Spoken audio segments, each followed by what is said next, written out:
Hello everyone, what's up guys? Welcome back to my vlog channel. Let's spend some time together today. So, I have some chores, some routine stuff and deals. Let's see how it goes. Also, I want to remember that our lurkers and coworkers welcome, every day welcome.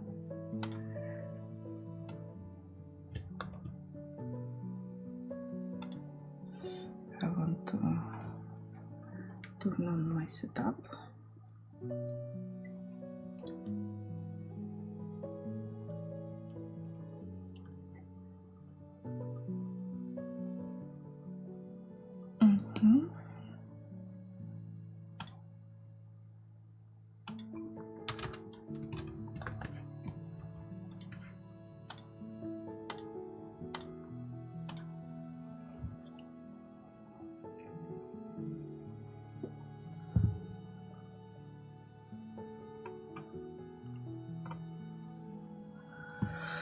I want coffee.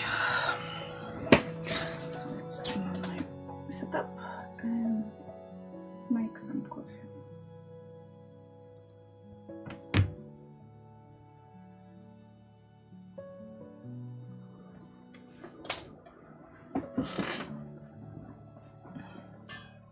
Because my mug is empty.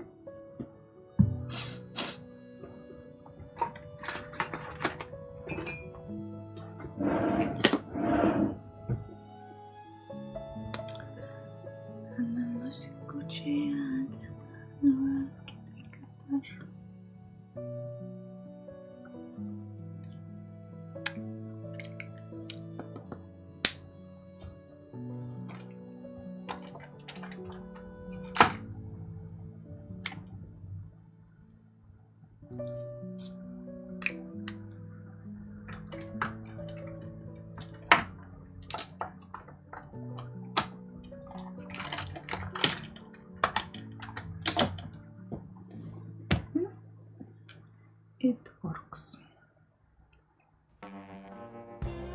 Okay.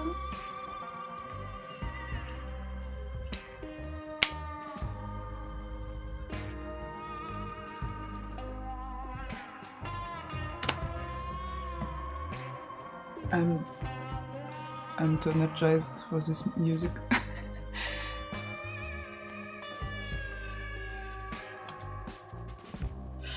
Okay, let's make some coffee. Let's switch to outdoor cam. To this one. Mouse, where's my mouse? There you are.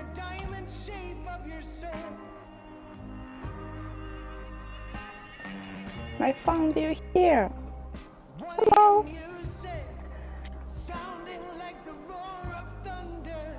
So,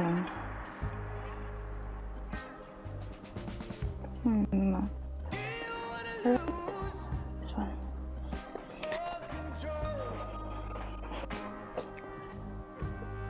Let's fish until they're not asleep.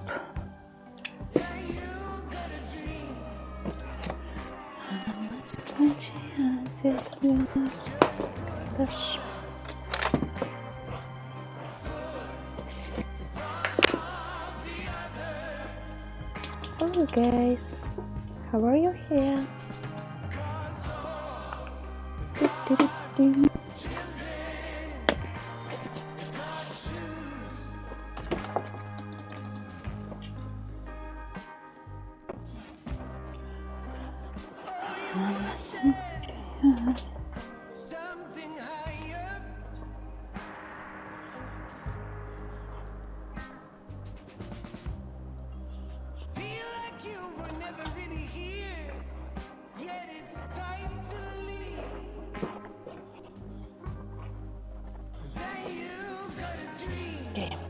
Let's go to the kitchen.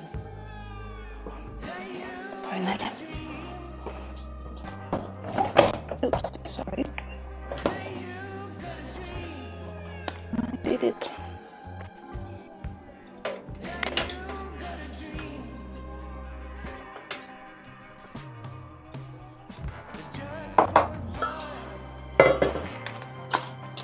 Boiling water.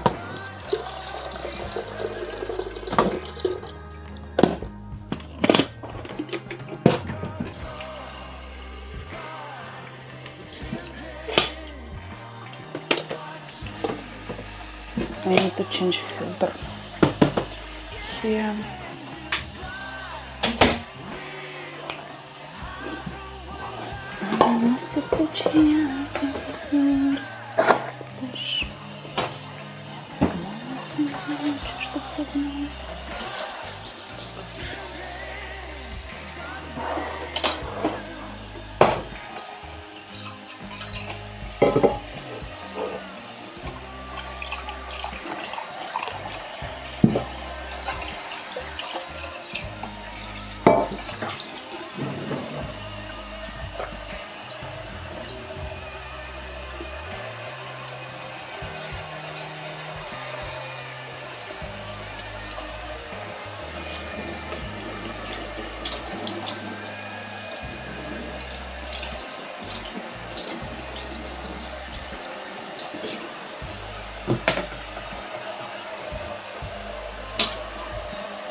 Okay, sweetener.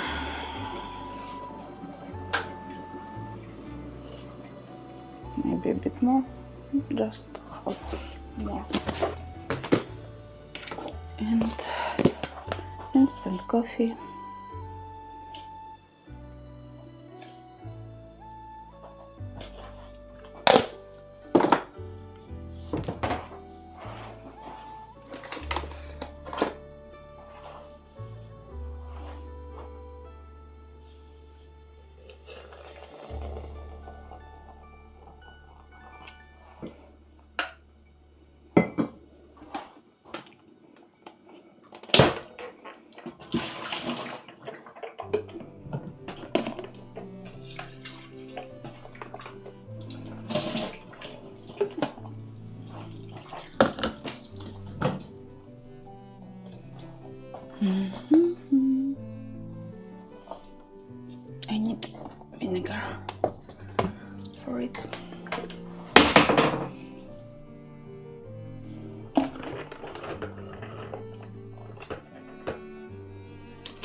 Ooh, it smells hot vinegar.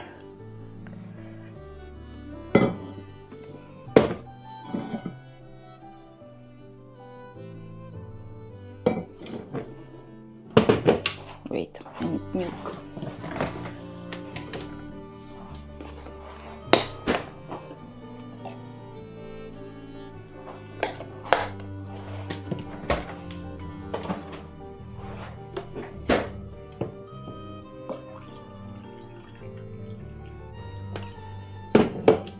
All day today I had such deep headache.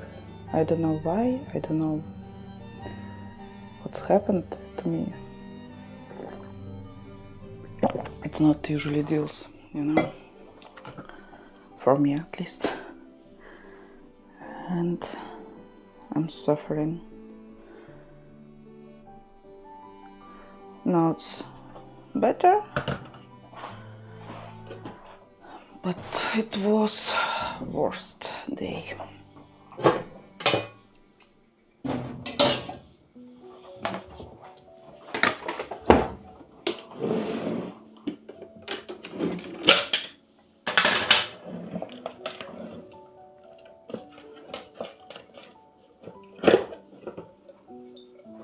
Let's change the filter.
Nice and clean. What is this? It's from this side.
Let's find some new filter.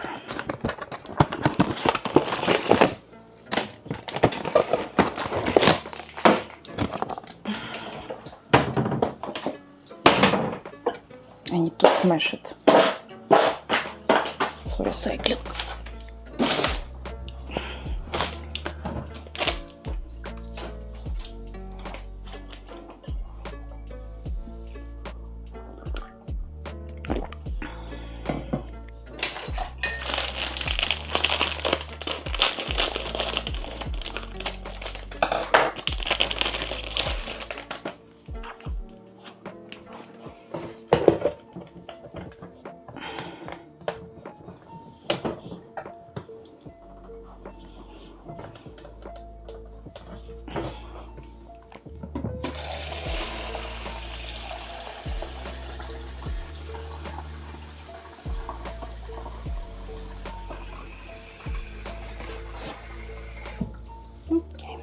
Let's wait a bit.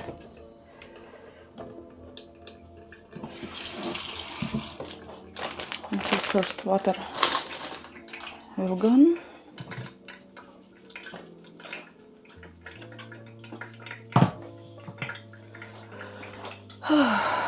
So. It's rain outside. I thought about I need to go to trash bins. I have a lot of trash at house. But it's so rainy, I don't want to. Maybe tomorrow morning or later when rain is gone.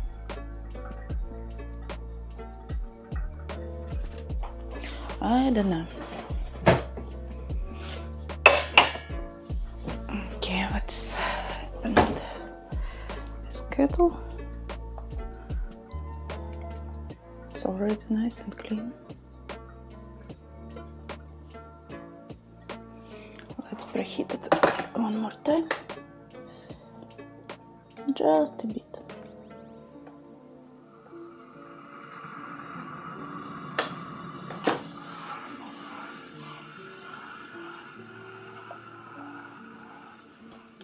To be sure that's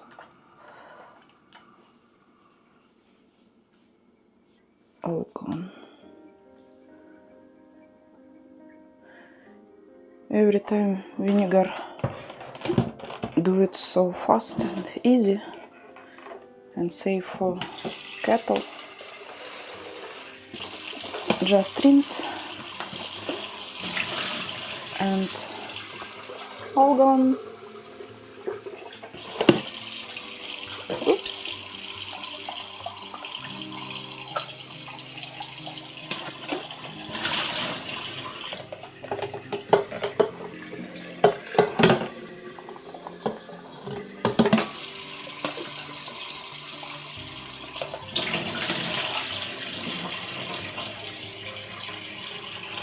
All done. It's really like new.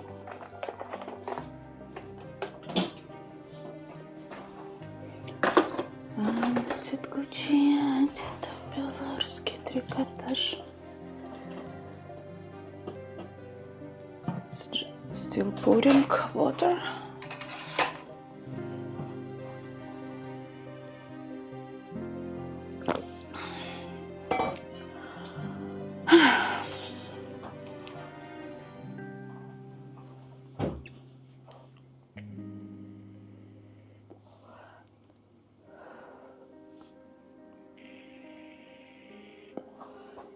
Okay.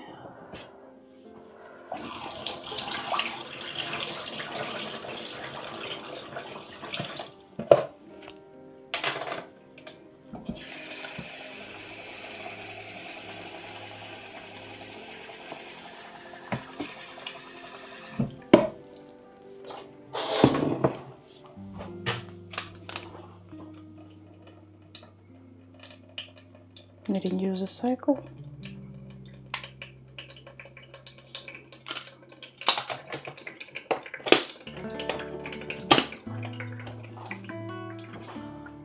Great. So let's go back. We're all done here.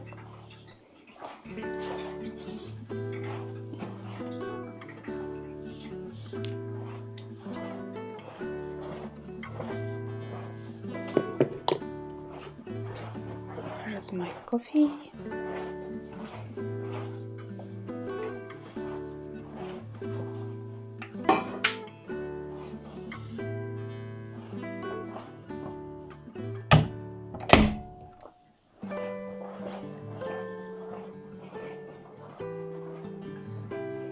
Maybe we can paint a bit today. What do you think about it? I have some audiobook.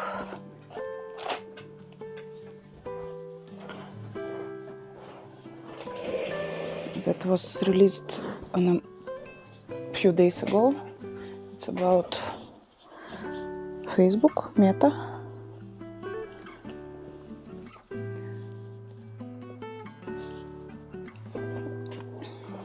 and I think it's interesting. This. Also, I need to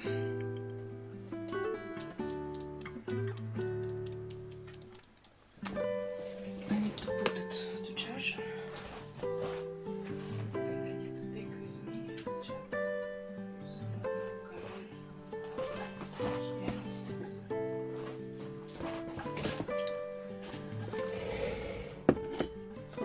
and charger.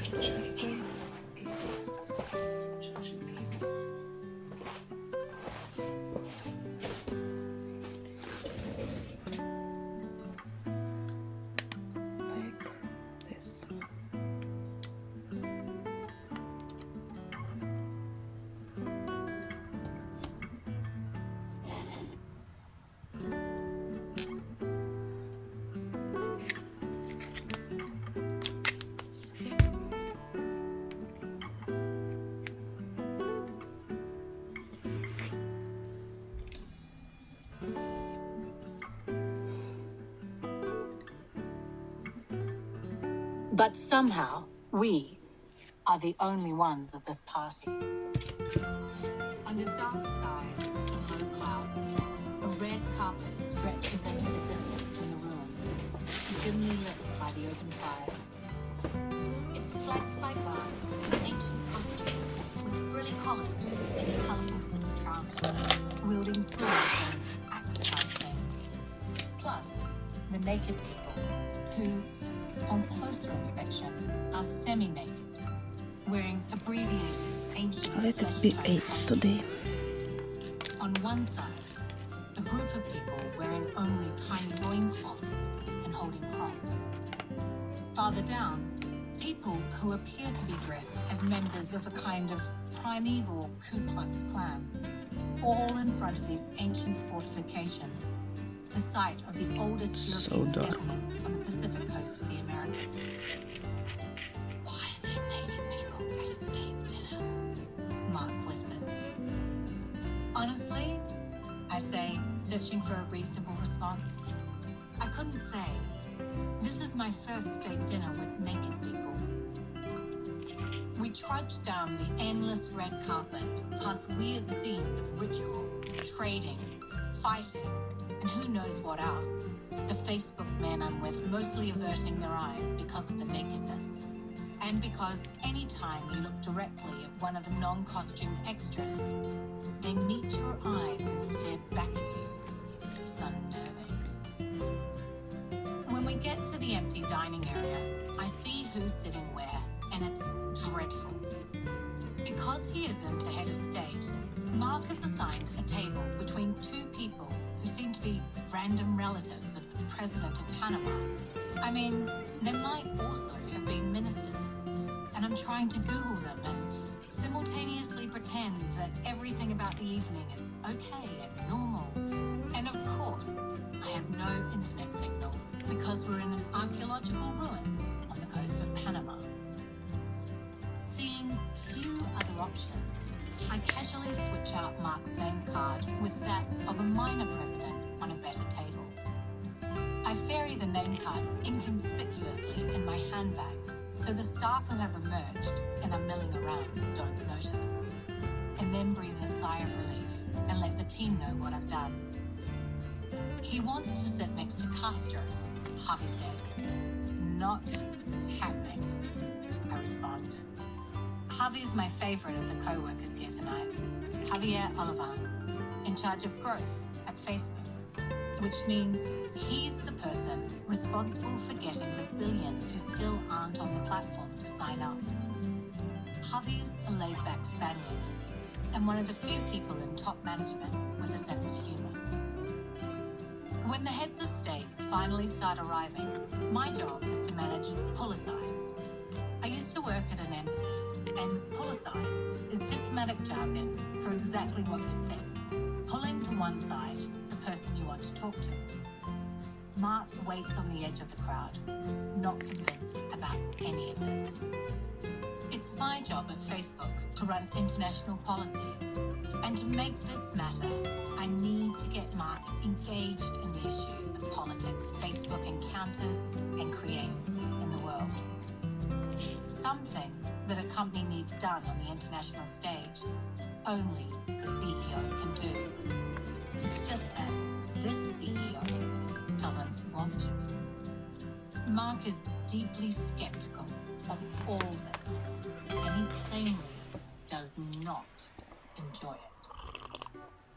My first target is the Prime Minister of Canada, Stephen Harper. I take a breath, steel myself an approach. Hello, Prime Minister Harper, I say. I'm Sarah Wynne-Williams from Facebook. You'll remember me from all the data center and privacy stuff. Look, it's not a great start, but it's all I've got. And yes, remember me is definitely a stretch. We've never met personally. And if he does remember our data center negotiations, he might feel we screwed his government over. Facebook got them to agree to a bunch of concessions, and then we built the data center in Iowa. He just stares blankly at me, like I'm a wart on his foot. Out of the periphery of my eye, I see Harvey looking relieved that I'm sourcing heads of state for Mark. Anyway, I'm here with Mark Zuckerberg. I pause. His expression is inscrutable. I was wondering whether you wanted to meet him. No, Prime Minister Harper says firmly, I wouldn't. I hear the deflating sound of ugh beside me and realize that Harvey has brought Mark over with him, and he is standing right next to me for this exchange.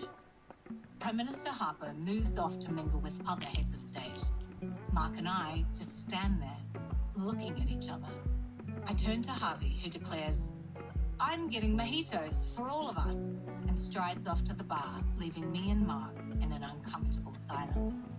Make sure that doubles, I call after him. For the rest of the cocktail hour, the political leaders avoid us. No one approaches Mark. He's not used to this, to being ignored. Usually, he's hounded by people who think he's the most interesting person in the room. Now, he stands awkwardly in the middle of this fancy party, a fish out of water. The three of us down the mojitos Harvey has gotten, and I send him back for more. I go to double check that Mark's table seating is secure and realize I've been rumbled and the seats switched back. I try swapping the name cards again with an even lesser known president and stand by and watch as they get switched back within minutes. The lights start to dim, signaling the end of the drinks and the beginning of the dinner, and I quickly lay out the situation to Mark. Do I have to stay? He asks earnestly. No, I answer, conscious that his night has been rather peculiar already. Then let's leave. And right at that moment, the lights go out, except for one lone spotlight, pointed at a tunnel near us. A stream of horses adorned with colourful silks rushes out, ridden by performers in elaborate costumes. How do we get out of here? We can't go back down the endless red carpet. At the end of the carpet, there's a large media contingent, and we can't have the international press capturing Mark Zuckerberg fleeing from a state dinner. But there's no other discernible exit. It's ruins and fortifications in all directions, except for the red carpet and the tunnel the horses are streaming out of. The President of Panama stands up and urges people to take their seats. I take one last look around and make a terrible choice, urging Mark and the Facebook team, run, follow me. I sprint straight into where the horses are emerging from. I figure wherever the horses are galloping in from, there has to be an exit. But it's only as I see the looks of terror from Harvey and Mark as they race past me sprinting in my heels that I realize my mistake. Horses take evasive action around us, looking equally terrified. and probably not expecting a young tech CEO to charge at them through the tunnel of a ruined castle or church or fort or whatever it is we're running through. This is madness. There's a whooshing of hooves and tails and silks, warm mammals, fear, hot breath, and expressions of surprise in Spanish. And then, abruptly, miraculously, the tunnel ends. We pop out the other side into darkness. I double over, partly to catch my breath, partly because I can't bear to look at Mark, and partly because I have no idea what the security arrangements are for that many world leaders. And I'm afraid that at any second, we're all going to be taken out by snipers. When I force my head up, I can see that we're standing in the middle of a ginormous field next to some ancient wall, near some straggling horses and silk that shimmers in the moonlight. Mark gives me a wan smile. Not sure what else to do, we set off into the darkness, across the fields, dressed in our formal state dinner outfits, with no mobile reception or any sense at all of where we are other than Panama. We trudge through the black wilderness for what feels like miles, hoping to come to a road. Eventually, I get one bar on my phone and call for a car. When they ask me where to send it, I tell them, honestly, I have no idea. Mark hears this and starts to laugh, and the others cautiously join in. That's pretty much what my early years at Facebook were like. It was a lot of launching ourselves at various things that did not quite work out like we expected. I was there for 7 years, and if I had to sum it up in a sentence, I'd say that it started as a hopeful comedy and ended in darkness and regret. I was one of the people advising the company's top leaders, Mark Zuckerberg and Sheryl Sandberg, as they were inventing how the company would deal with governments around the world. By the end, I watched hopelessly as they sucked up to authoritarian regimes like China's and casually misled the public. I was on a private jet with Mark the day he finally understood that Facebook probably did put Donald Trump in the White House and came to his own dark conclusions from that. But most days, working on policy at Facebook was way less like enacting a chapter from Machiavelli and way more like watching a bunch of 14-year-olds who've been given superpowers and an ungodly amount of money as they jet around the world to figure out what power has bought and brought them. That's the story I'm here to tell. Chapter 1, Simple-Minded Hope. It was idealism that originally led me to Facebook. Looking back, I'm a little ashamed to admit that. This was in 2009, back when it was still possible to be optimistic about Facebook, in those innocent days when it was possible to be hopeful about the internet. It's hard to admit you wanted to save the world without putting it in quotation marks, but that's what I thought I'd been doing since my mid-20s. During those years, I was a diplomat for New Zealand at the United Nations. I grew up in Christchurch, which is an agricultural services town, the biggest city in the South Island, and about the size of Lincoln, Nebraska. To give you a sense of what it's like, every November there's a holiday everyone calls Show Day, where the whole city comes out to see sheep and vegetables, and there's a dog show and horse racing, and a lot of drinking. I loved Show Day. I grew up in a family of 4 kids, the eldest, the responsible one. My childhood was pretty normal, I guess, except for the time I was attacked by a shark. I was 14 when this happened. We were on holiday at a beach where my family camped every year. I'm standing in the water with a friend. I don't see it. I feel it. A force so powerful and unexpected. A shark attack is like being hit by a knife attached to a freight train. I've never been on the receiving end of such searing pain as its teeth go deeper and deeper. It locks its mouth around my torso, just above my waist on my right side. It feels like it's trying to get inside me, pushing deeper, trying to rip my stomach, that chunk of me, away. I'm trapped. It starts shaking me the way a dog shakes a toy, back and forth, trying to force me under the water. I go under once and struggle to my feet, then a second time, and a third. This third time I start to take in ocean water, and the thought occurs to me, oh, it's trying to drown me. I could drown. Like, I thought in a shark attack you'd die from the attack, but now there's a whole new way to die I hadn't realized. I'm in its mouth, clenched between its teeth, under the water. I need air desperately. My animal instincts kick in. I'm scratching, kicking, punching, pulling, doing whatever I physically can to escape. It's like hand-to-hand combat. I fight with everything I have to get my head above the surface. Whatever I did, it is enough to give the shark a fright. It lets go and swims away.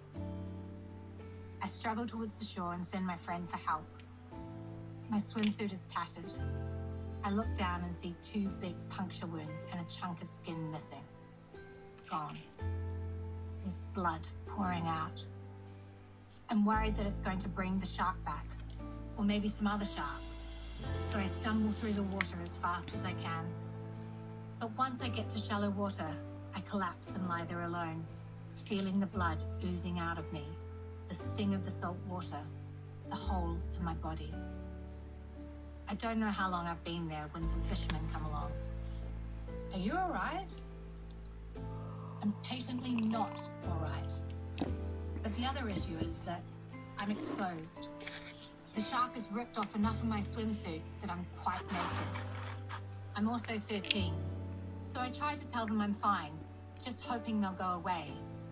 They're like, you don't look fine. And I'm okay, I'll figure it out. You carry on. Maybe it's the blood, or the shreds of swimsuit, but they don't buy it. We'll get you out of the water. And I'm still telling them I'm fine, when at a certain point they just stop negotiating, pick up my semi-naked body, and carry me up to the shoreline. I am dying of shame. Absolutely dying of shame. My parents arrive and lift me into the back of our family car. The beach is in a remote part of New Zealand, and there's no hospital nearby. We set off to the closest town, a 20-minute drive away. There's no hospital in the town, so we have to call the local doctor to open up his medical office, which is a small single-story building. Once we get there, everyone seems relieved, like the crisis has passed. It's almost jovial as my dad and the doctor discuss the cricket and plans for the weekend. My dad cheerfully explains that yesterday we tried to refloat whales that had stranded on a beach nearby, that I had been in charge of 2 small whales we'd nicknamed Moby and Maybe, not knowing if the smaller one would make it. No one is in a hurry. No one asked me what happened.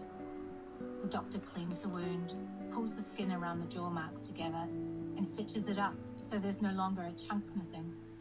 He gives me a tetanus shot and warns my parents that I might be a little dramatic that night because I might be in shock, but I'd be fine. I obviously was a fighter. Everyone laughs. We return to the campground. I'm allowed to stay in the camper rather than head under the attached awning with my 3 siblings because I'm in pain, which the doctor had told me and my parents to expect, some mild pain from the stitches. Very quickly, I realize this pain is not mild. It's searing. I start vomiting up blood and these thick, dark, sticky clots that look like coffee grounds, which I assume is stomach lining, but I know nothing about the human body. I pull out a large red plastic cup to collect it so I don't get the camper dirty. Everyone else goes to bed, but I can't sleep. It keeps getting worse and worse. I feel like I'm on fire. I wait, quiet as possible so I don't wake anyone. After a while, the red cup is full and I'm on to another. Pain is excruciating. Eventually, I wake my parents. I'm on fire. I'm burning up inside. Go back to sleep. You'll be fine. This continues throughout the night. I wake my parents. They tell me that the doctor said I'd be fine. We'll all learn later what actually is happening. The shark had bitten through my bowel in several places, so it's like I've been stabbed multiple times. The blood and the contents of my bowel are leaking into my gut, basically poisoning me. I have sepsis, acute peritonitis. Eventually, there is so much of this toxic blood liquid that it floods through my body and flows into my lungs, making it increasingly difficult to breathe, like I'm suffocating. I wake my parents again. I can't breathe. I can't breathe.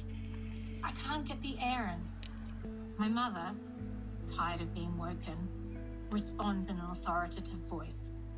Mind over matter. Stop that hyperventilating. This has become a family joke. Now, anytime one of us mentions anything, a cold or a cut or appendicitis, we respond, mind over matter, stop that hyperventilating. We later learn that my left lung has collapsed from a pulmonary edema and my right lung is damaged. By morning, I realize I'm losing my ability to keep going. I wake my parents one more time and say, I'm dying. But I cannot convince them, and my life depends on convincing them. I have no plan B. I can't drive. I don't have my own phone. This is 1993. The next morning, after my family wakes and starts getting breakfast, I'm barely getting in enough air to breathe. Then my eyes roll into the back of my head. My mother told me later that when she saw the whites of my eyes, she felt like she was falling through the surface of the earth. Now, she believes me and wants to rush me to the doctor. Problem is, my dad's MIA. Utterly unworried about how badly I'm doing, he's taken the car to show fishermen the scraps of my swimsuit, hoping they can identify the type of shark and, I suspect, secretly hoping that they'll go hunting for it. When he returns, we get in the car. By now, with one collapsed lung and fluid rapidly accumulating in the other, it's taking all my concentration to keep enough air going in and out. I'm lying prone in the back seat of the car, and as we make our way towards town, for the first time, I start to doubt whether I can keep doing what I've been doing to keep myself alive. My dad, meanwhile, seems not to be rushing at all. He's a keen fisherman. I swear that when we cross any bridge, I can feel the car slow down while he scans the river for fish, like he always does. From the back seat, my mother tells him to hurry. Eventually, we get stuck behind a farmer who's moving his sheep across a short bridge, which is a regular New Zealand thing. I hadn't factored this into my estimate of this is how long I have to keep myself going until I reach help. And now I completely lose it. I start to lose consciousness. It's like lifting off in an aeroplane. It feels good, weightless and painless, floating into unconsciousness where there's no suffering. But I fight it. I think, I've got to get back. We finally get to town, back at the same medical office with the doctor who told my parents I'd be fine. By now I can't speak, can't move, and I'm drifting in and out of consciousness. My dad carries me inside, and the doctor from the day before approaches us. Not this guy, I think, as I'm hoisted onto a table. He and two other doctors crowd around to examine me, poking me this way and that, and then they leave abruptly to talk to my parents off in the corner. I hear one of them say something that I can't quite make out, but sounds like, she's dying, or she's dead. My dad howls, she was my favorite daughter. I enjoy that for a moment. I have two sisters. I can't wait to tell them. I'd always suspected it. Then my mother wails, just like the cat, because our cat Winkles had recently met an untimely end. Just like the cat. Brutal. After this, my dad gets very angry, yelling at the doctors to do something, to find out what had gone wrong. Next thing I know, the doctor comes back, gets out a very large blade, like a mini axe, and starts thwacking it down, carving into my left arm. Then my right arm. It's like I'm a piece of meat being hacked open. No anesthesia, no warning, and I'm beyond the point where I have any control over my own body. I can't move or speak. I can't raise any alarm. I'd thought that the shark attack was more pain than a person can bear, the worst that could happen. I was wrong. The doctor repositions himself near my ankle and brings the blade down with force, splitting the skin and plunging the blade to the bone. Why is the doctor hacking open my ankles? The only explanation I can muster is that he thinks I'm already dead. I'm experiencing my own autopsy. The mortal terror I felt during the shark attack returns.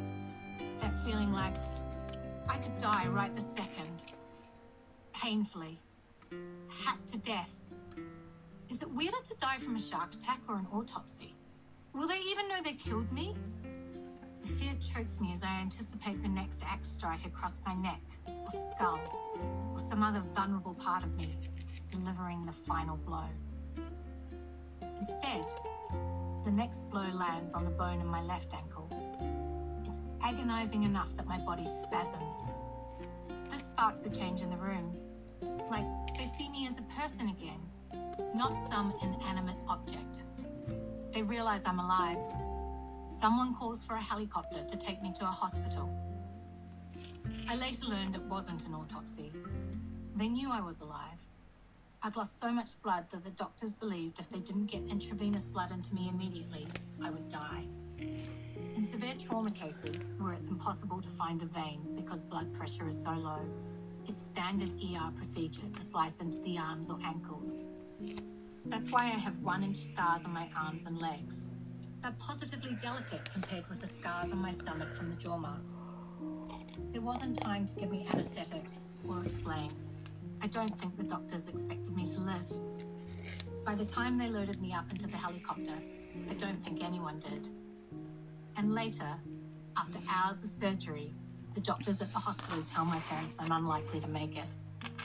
They started to plan my funeral. Days later, I wake up from a coma in an intensive care unit. I can hear a nurse calling my mother as I slowly take in my surroundings.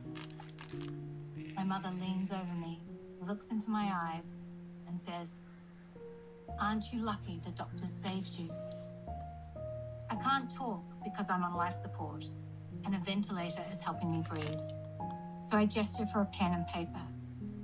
I make eye contact with her to be sure she's watching, and write slowly and deliberately, drawing a thick black line under each word for emphasis. I saved myself.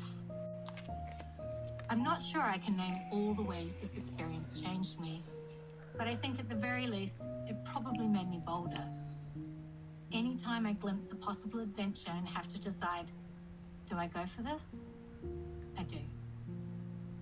I forced myself back in the water, same beach, same time of day 1 year later. I didn't want to give up swimming in the ocean for the rest of my life. I liked it too much, which is to say, I bounced back. I spent my teenage years having a good time, singing in bands, hanging out with other kids who liked music, but there was always a sense of, why did this happen to me? If I survived against the odds, surely there had to be a reason. Every time someone told me I was lucky to survive, I thought, shouldn't I be doing something with this life? Devoting myself to changing the world in some way? How do you do that? In law school, the stuff I was drawn to was human rights and international environmental treaties, thinking maybe this was the way to make a difference.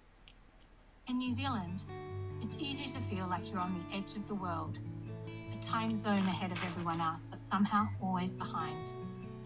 Everything is shaped by other countries. It's easy to feel adrift in a sea that others make. After becoming an attorney, I ended up in the Foreign Service because it seemed like a way to change the world, and I wanted an adventure. I ended up at the UN because I genuinely believed it was the seat of global power, the place you go when you want to change the world. Which is to say, I was young, a New Zealander, and very naive. My issues at the UN? A lot of protecting. Protecting biodiversity, protecting oceans, protecting whales, protecting endangered species, climate change. At first, I loved every minute of it, digging into the kinds of big global problems that cross borders, stuff you can only make a dent in with international cooperation. But after years of endless negotiations and discussion that didn't seem to result in much change in the world, I found myself in the bowels of the United Nations New York headquarters. A charmless warren of cramped meeting rooms with cheap furniture and dated decor, enduring another grueling late-night session on conserving ocean life. We were drafting the annual report on law of the sea. Dozens of lawyers sitting in a circle, and the delegates were literally arguing over punctuation. I know it's a cliche, but it's a cliche for a reason. Norwegian, Russian, and Chinese lawyers tussled over whether to insert a semicolon or a comma after some word in a paragraph, deep in a document no one would ever read. I'd struck up an unlikely friendship with the aging Argentinian diplomat I was seated next to. During a pause in the proceedings, he leaned over and casually asked, "Do you know what the single most impactful thing to actually protect the oceans over the last decade is?" "That's a hard one. You mean a United Nations meeting?" I guessed. He laughed. "No, Nemo." Thinking Nemo might be a Spanish word that I was unfamiliar with, I laughed too, playing along, not exactly comprehending. "The fish," he added. "That little fishy they have to find." Ah, I finally got it. Finding Nemo. I had to concede that he was right. The system was broken. I was wasting my 20s toiling long hours with a collection of bureaucrats in their 50s, in the twilights of their careers, arguing about punctuation, but telling ourselves we were saving the environment. When you realize a cartoon fish can achieve more than the United Nations, it's time to go. I moved to a job at the New Zealand Embassy in Washington, D.C., hoping I could get closer to where important decisions about the world were actually made. D.C. seemed like the center of the world. The funniest thing about that job was the number of times state officials would comment, "Wow, your English is really good." I never had the heart to admit that it's my mother tongue. I'd just take the compliment. The embassy was a tiny operation, just 8 diplomats, and I was responsible for anything Congress or any US government agency might do that would affect New Zealand, except military or intelligence stuff. I quickly discovered that the American politicians and officials regarded New Zealand as a harmless place they might like to visit on holiday, but not relevant to world affairs in any way. That's how everyone saw us. In 2008, after Zimbabwe's president, Robert Mugabe, refused to leave office following an electoral defeat, the State Department called in diplomats from many countries to its headquarters in Foggy Bottom to coordinate a response. On my way into the meeting, I read my instructions out loud to my South African counterpart. This was a cable I'd received from my bosses telling me that New Zealand should take a leadership position in opposing Mugabe. She laughed so hard she could barely catch her breath. "Ooh, I'm sure after decades of despotic rule, Mugabe will be quaking in his boots. New Zealand's taking a leadership position in opposing Mugabe." Then, in early 2009, I was overcome by what I can only describe as a Facebook epiphany. It started small enough. Facebook was a lifeline for me, a way to connect to the things that were important to me. Washington, D.C. still felt foreign, and I was a bit lost in it. Logging onto Facebook was like going to a new but familiar place where my friends, my family, and scraps of my old life continued. Facebook had been around since 2004, and by this point, in 2009, around 400 million people were using it globally. It was still a pretty scrappy outfit, and still seen by lots of people as a place for college kids to waste time. That's what made this crazy. I urged my sisters, my brother, friends who weren't on Facebook to join. I spent an increasing amount of time on Facebook and followed friends' new babies, new relationships, and old photos back home in Christchurch. I noticed politicians started showing up. I remember looking at a New Zealand politician's holiday photos, seeing him on holiday, pictures of him and his kids, and how new that seemed. Then I saw my actual real-life friend, Chris Hipkins, who'd just been elected to Parliament, responding to voters directly on his Facebook profile. By mid-2009, while working my embassy job, my fascination with Facebook evolved into an unshakable belief that Facebook was going to change the world. But whenever I tried to explain why I believed this, I failed. Worse, I just sounded utterly insane. The site was opening up the world. It seemed obvious that politics was going to happen on Facebook. And when it did, when it migrated to this enormous new gathering place, Facebook and the people who ran it would be at the center of everything. They'd be setting the rules for this global conversation. I was in awe of its ineffable potential. The vastness of the information Facebook would be collecting was unprecedented. Data about everything. Data that was previously entirely private. Data on the citizens of every country. A historic amount of data and so incredibly valuable. Information is power. At some point, governments would want to control it.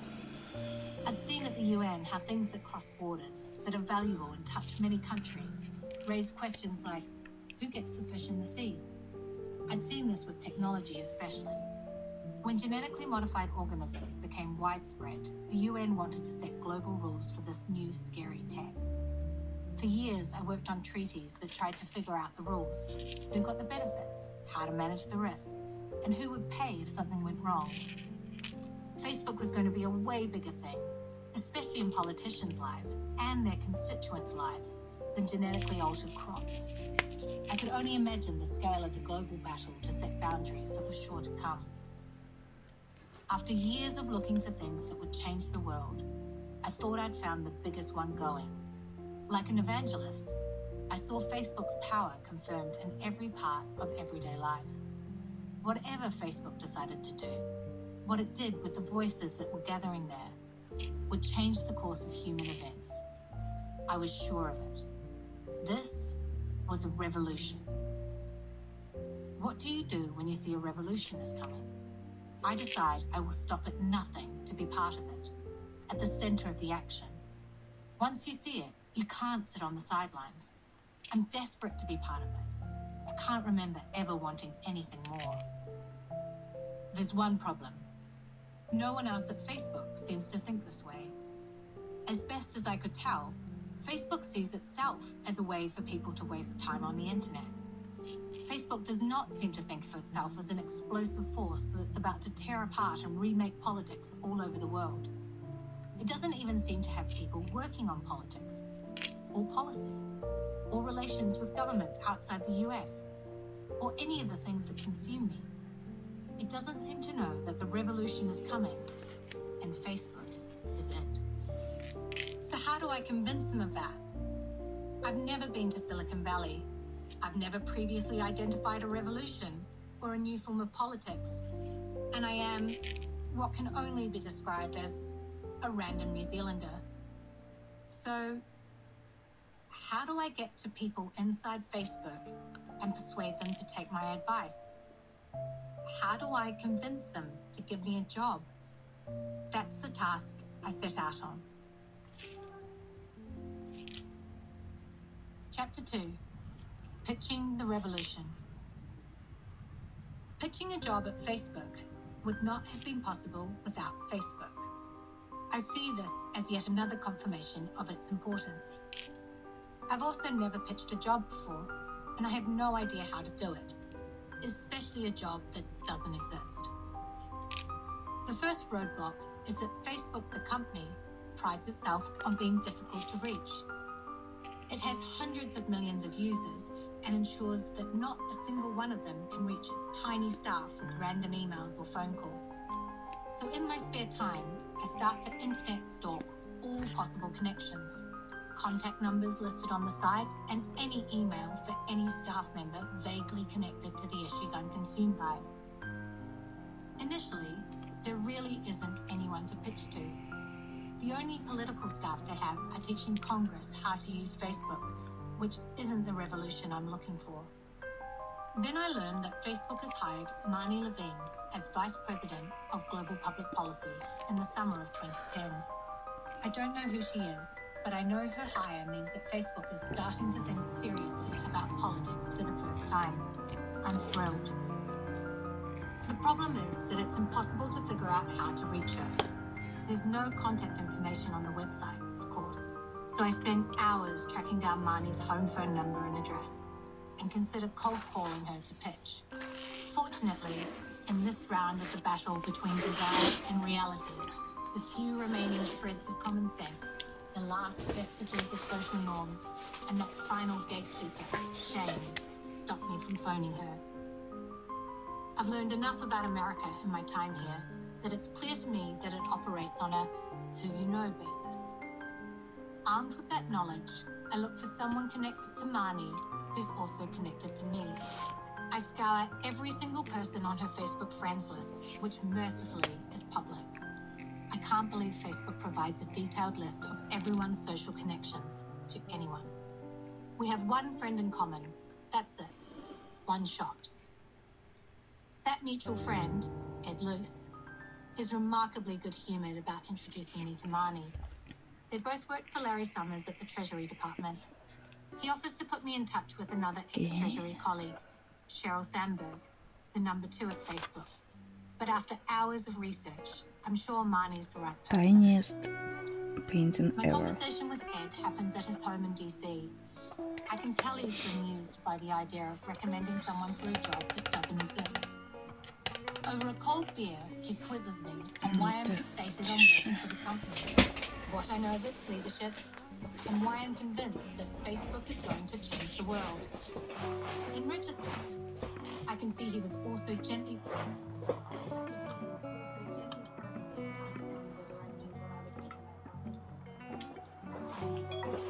Let's find some tissue.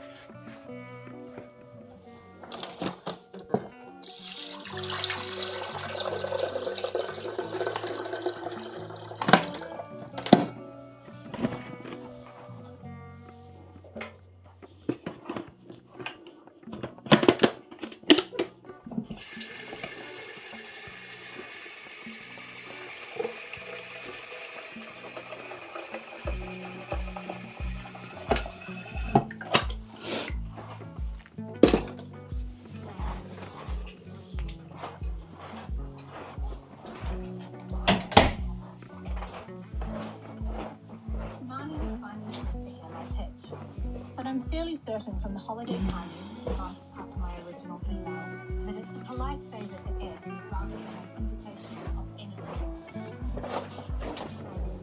The tiny Facebook office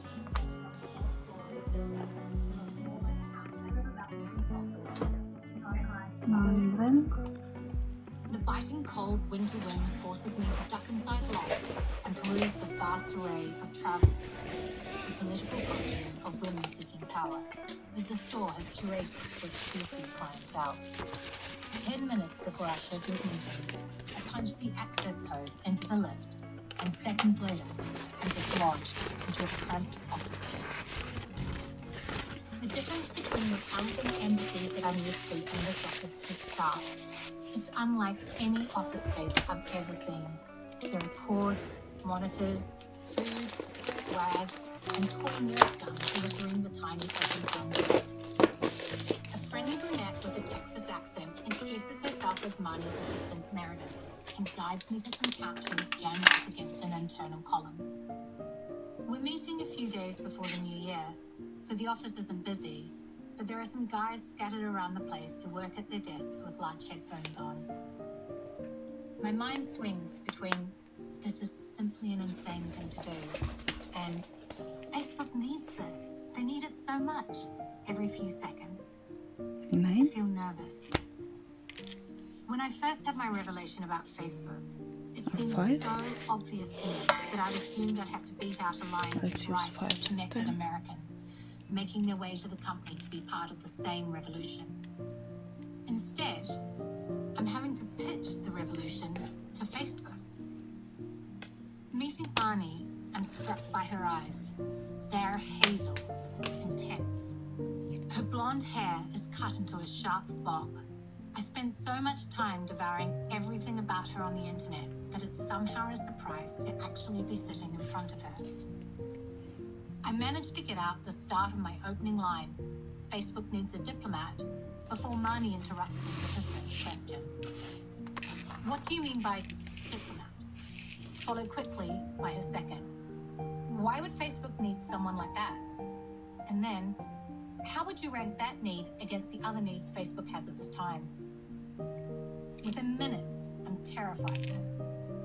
We haven't even made it past dissecting my opening 4 words. Marnie is someone who really knows how to ask questions and does it relentlessly. I flounder. She stares into me with those hazel eyes, never seeming to blink. We actually cover a lot of my pitch, but on her terms. She picks it apart, clinically. When I was at the United Nations, countries came together to figure out how to agree rules on the global movement of genetically modified organisms, say. This was a new technology that was scary and challenging at the time. The same thing is going to happen as governments figure out rules on data and content and all the other things Facebook is built on. A rule book is going to be written. Facebook needs to decide where it stands on all these things. It needs to help write it. Why? She's like a human metal detector scanning my words for something of value. Because Facebook is this global political force that is going to change the internet and the world. And these things matter. Matter to who? She's not buying this. To the people who'll decide on rules that might stop Facebook from growing. This gets her attention. I realize that's the sweet spot. I'm focused on Facebook, the global political force. She's focused on Facebook, the global business force. The main thing that's interesting to Marnie about other countries is whether they'll help Facebook prosper or try to stop it. I believe all the stuff Mark Zuckerberg had said about Facebook not being created to be a company, that it was built to accomplish a social mission, to make the world more open and connected. I hadn't grasped that Marnie would see it differently. As I lay out my case, that it's important for the world that Facebook engage politically, how, like a diplomat serves a country, I saw the need to protect, promote, and defend Facebook. I sense how innocent and unnecessary this sounds to her, especially coming from a young New Zealander with United Nations all over her resume, which sits limply between us. Facebook has not yet experienced any real regulatory consequences or engaged with governments from outside the US, and it's doing fine. With so much to do in the US to establish the company, why worry about something that hasn't impacted the company at all? I speak faster and faster, knowing that at any moment she's going to end our meeting and render her verdict, and I'll find myself ejected back out on the street. This speed, my New Zealand accent, and nerves combine into something that may not be entirely comprehensible. I'm not surprised when she cuts me off. Look, she says, this has been fascinating. I've learned a lot, and you have some really interesting ideas, but... And here she pauses, takes a deep breath, and her tone changes from brisk politeness to that of a person who's had to sit through a timeshare presentation on a property they were never going to buy. This team is underwater right now, on every type of issue you can imagine. I've only been here a few months, and I've had Mark in DC with the Senate Republican High-Tech Task Force and others on the Hill. I've had our new Chief Security Officer, Joe Sullivan, making the rounds on the Hill. I've got letters from Franken, Bennett, Rockefeller and Schumer, and questions from Markey and Barton. The team is working around the clock, and I need a lot of things right now. But let me tell you, a New Zealand Facebook diplomat is not one of them. It's clear from the exasperated way she says, Facebook diplomat, that I need to drop that description of the role immediately. And I try to interrupt to say so, but she continues, we're a tiny team right now, just a handful of people, and I need every single one of them focused on the Hill, focused on what's happening here. You're right that we need more people, and hopefully we're going to do that over time. But what I need are people who are expert in the US regulatory process, who know the FTC or the Hill, or any of the bodies that can actually regulate us. We're an American company. We are regulated by Americans. I know you know this. What you're saying is fascinating, but it's just not our focus. Thank you for your time. It was great. Have you got plans for New Year's Eve? Let's stay in touch. Before I know what's happening, I'm back out in the biting cold wind on Connecticut Avenue. I stand on the pavement, purposefully trying not to feel the wave of crushing defeat that I can sense is about to roll over me. But it doesn't come. As I start to walk the few blocks to my flat, past groups of people heading out for an early lunch, I feel strangely at peace. Like I lost. But I learned some new things there was no way of knowing from the outside. I confirmed that no one is thinking about this stuff inside Facebook. They're not thinking about any of the issues they're going to be facing around the world. And I learned that the way to get them to think about it is to make it all about growing their business. That's the kind of pitch they might respond to. The brutal rejection only makes me more certain of the need to double down and convince them to create this job.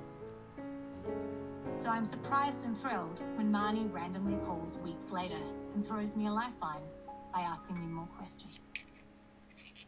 Look, some of the things you suggested might happen in the Middle East are actually starting to happen, and people are bringing up Facebook, and we're wondering whether we should say something. We're seeing calls for Mark to take some credit, and we're trying to figure out if he should. So you're asking me whether I think Mark should take credit for the Arab Spring? At that point in January 2011, uprisings and street protests organised on Facebook had started in Tunisia and spread to Libya, Yemen, Syria and Egypt. When we'd met a month before, I'd mentioned how people were using Facebook to organise in authoritarian states in the Middle East. I told her this would eventually lead to conflict with governments that would try to shut down communication and put Facebook in a challenging position. Yes, well, it's just something that has come up.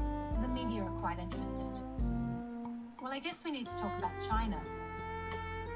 There's an awkward silence, then a brisk, barely polite, clearly insincere offer to talk about China at a later date, and she tries to end the call, reminding me that all she needed to know is whether Mark should take credit for the Arab Spring. Yes, I say. How you answer this question about the Arab Spring depends on what your strategy is for China. If you take credit for the Arab Spring, if you take credit for a people's revolution, China will be less likely to allow Facebook back into China. I think we're just looking at this from the media interest here in the US. I seized the moment to push again for her to create a role looking at global strategy across all the regions that assesses geopolitical risk so Facebook doesn't make these types of decisions in isolation. She quickly dismisses the idea, but almost as an afterthought, throws me a bone by saying they've opened a communications role in Australia that will do some policy work, as Facebook's under a lot of political pressure there because somehow the worst of the internet ends up on Facebook Australia. I tell her I'm not surprised. She makes it clear that this is very different from what I'm pitching. Also, unpromisingly, we already know who we want for the role, and it's an Australian, and I think we'll manage to hire them, but if you like, I'm happy to throw your resume into the mix. Just as long as we understand each other, so you're not disappointed. I wouldn't want you to get that. Of course, my hopes hear nothing. Nothing happens. It's devastating. In February, to try to break me out of the Facebook funk I have fallen into, my boyfriend, Tom, suggests that I accompany him on a work trip he's taking to Atlanta. I've been seeing Tom for less than a year. To this day, he says we met at a bar. I say we met at a party.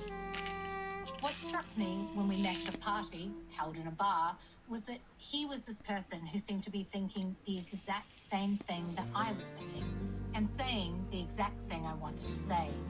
Only somehow, he would do it in a witty, charming way that I never mastered. By now, he has a key to my flat, and pretty much never goes home to his.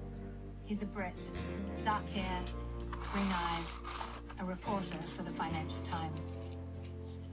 We're sprinting through the Atlanta airport to try to make our flight back when my phone rings. It's a New Zealand number, but not one I recognize. I answer the call while running, surprised to hear my sister's voice. I think I'm going to die. Wait, what? I'm in Atlanta. I stop running and Tom slows down ahead of me and mimes his confusion, not wanting to shout at me across the concourse. I can't get through to Mum or Dad or anyone. I borrowed a phone. What are you talking about? Just tell everyone I love them, she says. I don't think we're going to get out and...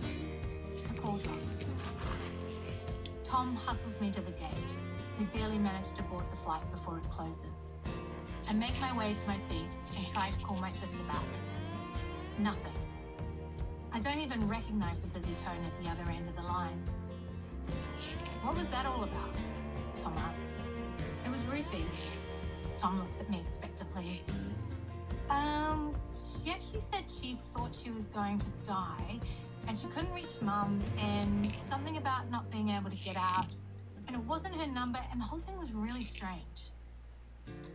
It takes less than 2 hours to fly between Atlanta and Washington, D.C., but it feels interminable. Ruthie's voice keeps running through my head. I can feel waves of panic rising through my body. Why hadn't I called our parents? Why did I just get on the flight? As we descend into Dulles International Airport, notifications start hitting my phone, and I see texts and messages from friends and family. Has anyone been able to get through to Ruthie? Can't get hold of Ruth. Is your family okay? Tom's Googling. There's been an earthquake in Christchurch. It looks bad, Sarah. Like 6.3 or 6.5 or higher. I keep seeing different numbers. My hometown, where Ruthie and my parents still live. Again, I try the number she rang me on. Nothing. I try her mobile. Straight to voicemail. I tried both of my parents. I can't get through. Tom leads me off the plane. The initial reports out of Christchurch are hard to believe. Familiar buildings have collapsed, some with people trapped inside.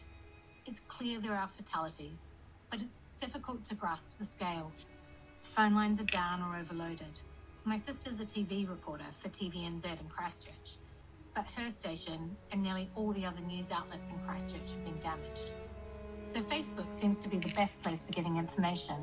People are sharing reports, photos, personal updates, videos.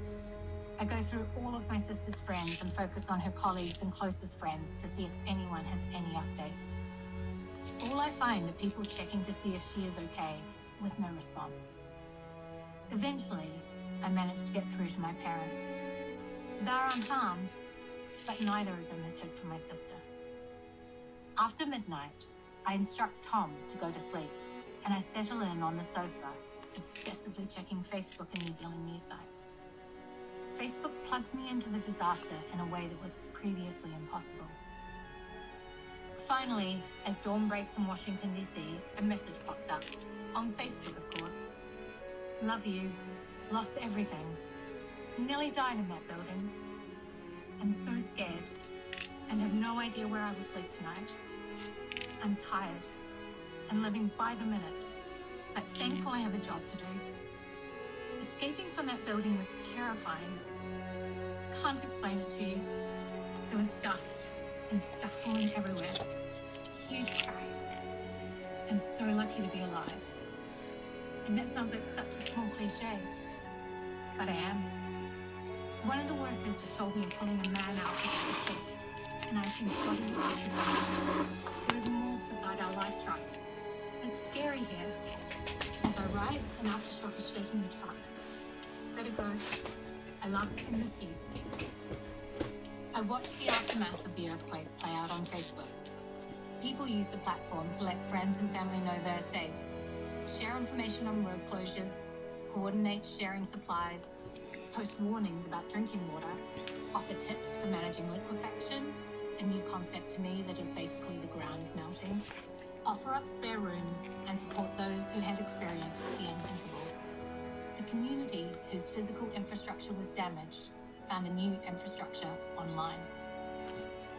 Facebook was operating at every level, friend to friend, neighborhood to neighborhood.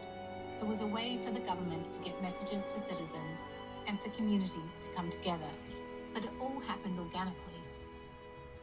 This is it. Seeing all this in action gives me a whole new sense of Facebook and what it can do. The meeting place Facebook had created online could be used as a practical political tool in the most old-fashioned sense, a digital political tool. New Zealanders had come together on the platform to figure out what had to happen next, to distribute resources and information, and to connect people to what they needed. This is new and so important. As I scroll from page to page on Facebook, I know I have to tell Marnie. I want to share this understanding, so I put together a script for the call. I want to show her how powerful Facebook is, how Facebook could work with governments after disasters to communicate essential information, how the connection Facebook provides feels like a lifeline after a disaster. And, more than I care to admit, having Ruthie vanish from sight, I'm also reminded how short life is, how you don't want to die with regret. Even though I'm sure Marnie doesn't want to hear from me again and has no intention of finding me on Facebook, what's the worst that can happen? She can continue to ignore me, and I'll be in the same position I am now. Getting no response on email, I decide just to call her on her mobile without trying to set up an appointment. She's definitely surprised, and not in a good way, when she hears my voice. Her irritation is softened by politeness and curiosity when I explain that the reason I'm calling is the Christchurch earthquake. I know I have to pitch quickly, but where I'd previously struggled to articulate the power I saw on Facebook, now it flows, raw and personal. Almost too personal. I burn with embarrassment when my voice cracks as I describe how I searched for my sister. I explain how terrified I was for my family and the lifeline Facebook provided. By the end of that call, I think she can finally see Facebook through my eyes, how it's going to change the world. When I confessed to Tom that I called Marnie again to pitch working at Facebook, I'm ashamed. He's mortified. He'd argued strongly against it, and he's convinced I've humiliated myself.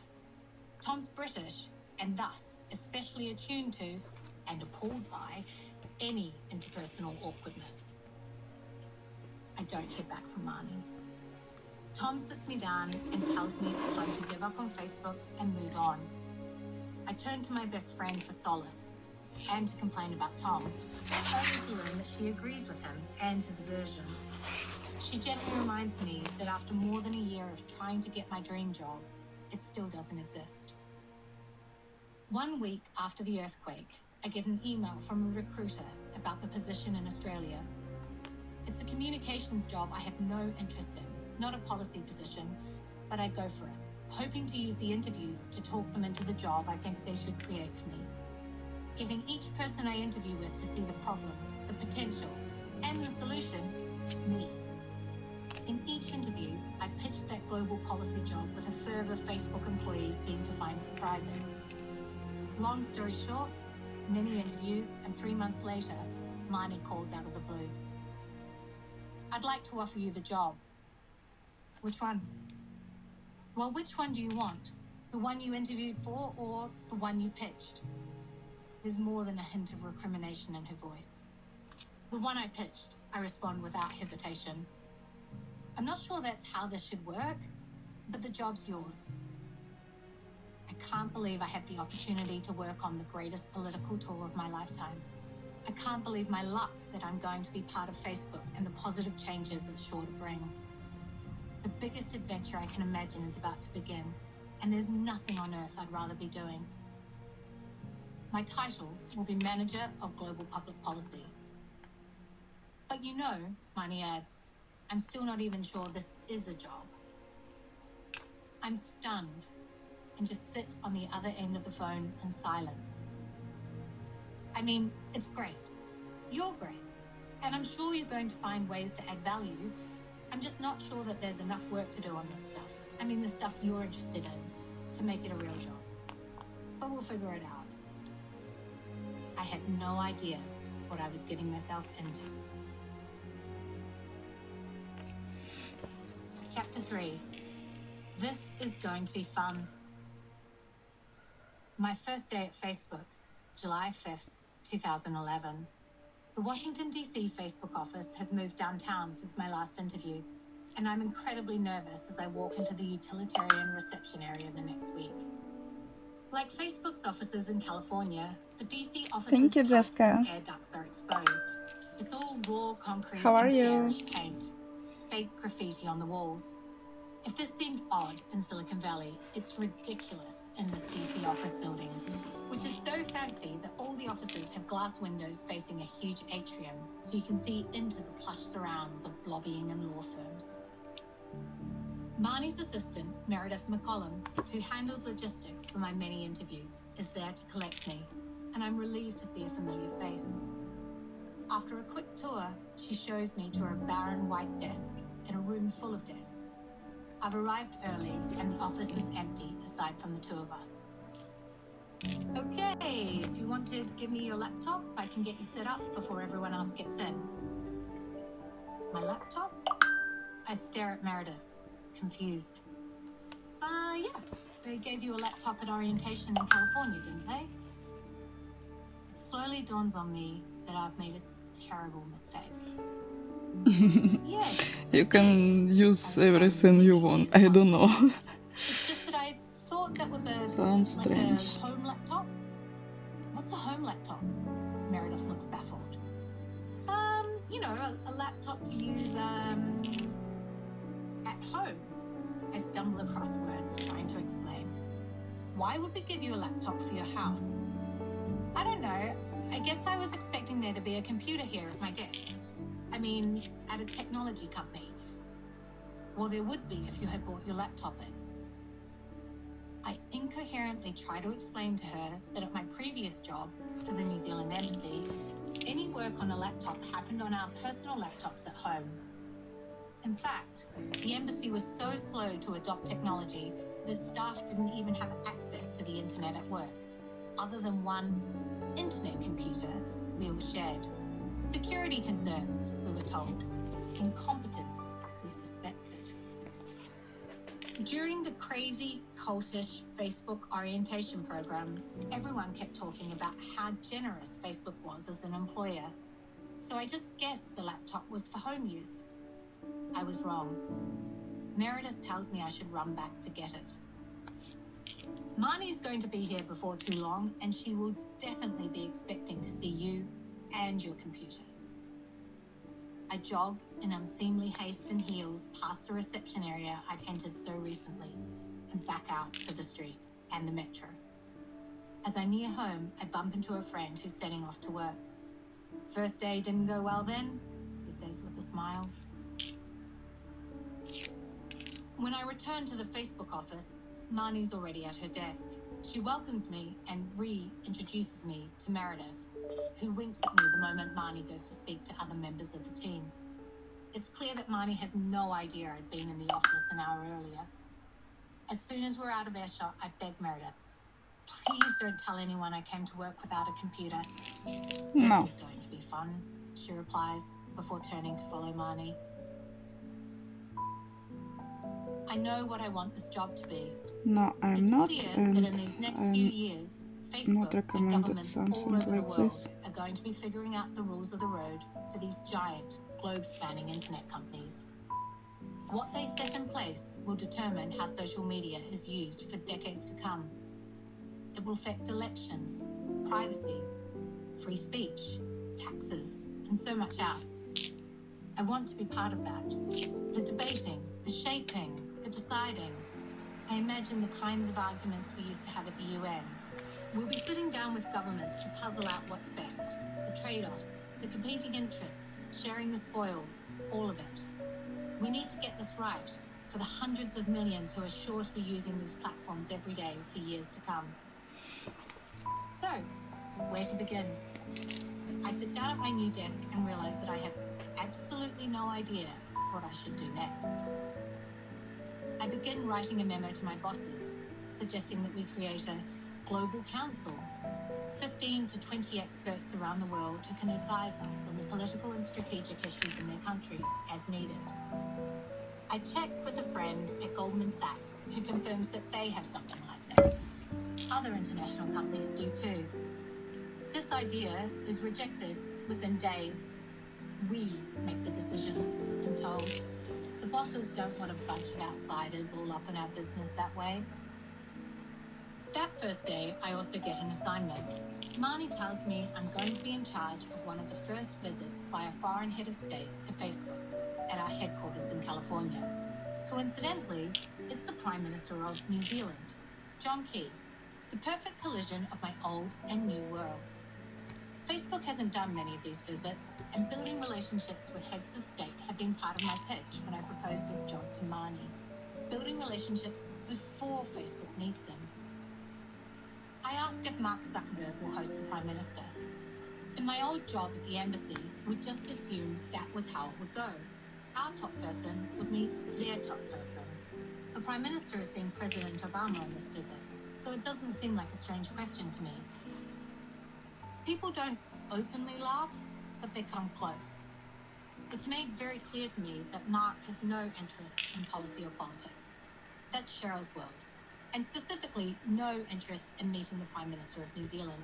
His focus is engineering, and his disregard for politics is a point of pride. This seems odd to me, given he's created one of the world's all-time greatest political tools. How can he not be interested in politics? I'm also disappointed because the implications are obvious. I had hoped he just hadn't got around to it. But if the CEO genuinely isn't interested in policy or politics, it's going to be hard to make much of the job I dreamed up, which is about Facebook policy and politics. It's gently suggested to me that Mark's such a political naive that it isn't in the company's interest to put him forward to meet heads of state. Yet I know that all John Key cares about is getting a photo with Mark Zuckerberg. I informed the New Zealand team that this won't be possible, but that I'm hoping to find someone senior for the Prime Minister to meet. The Prime Minister has briefed the New Zealand press that he's meeting top brass at Facebook, and I'm desperate to ensure that isn't me.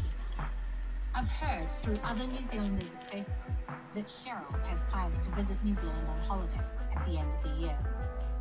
Desperate for any hope to get an executive to take the meeting, I use that as the basis of the pitch to have her meet the Prime Minister. She tentatively agrees, but it's made clear that Elliot Trey should be presented as the host, as she is a very busy person. I should simply mention that it's possible Cheryl will drop by.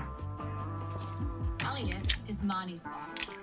He reports to Cheryl, who, of course, reports to Mark. He's one of the people I talk to almost every day.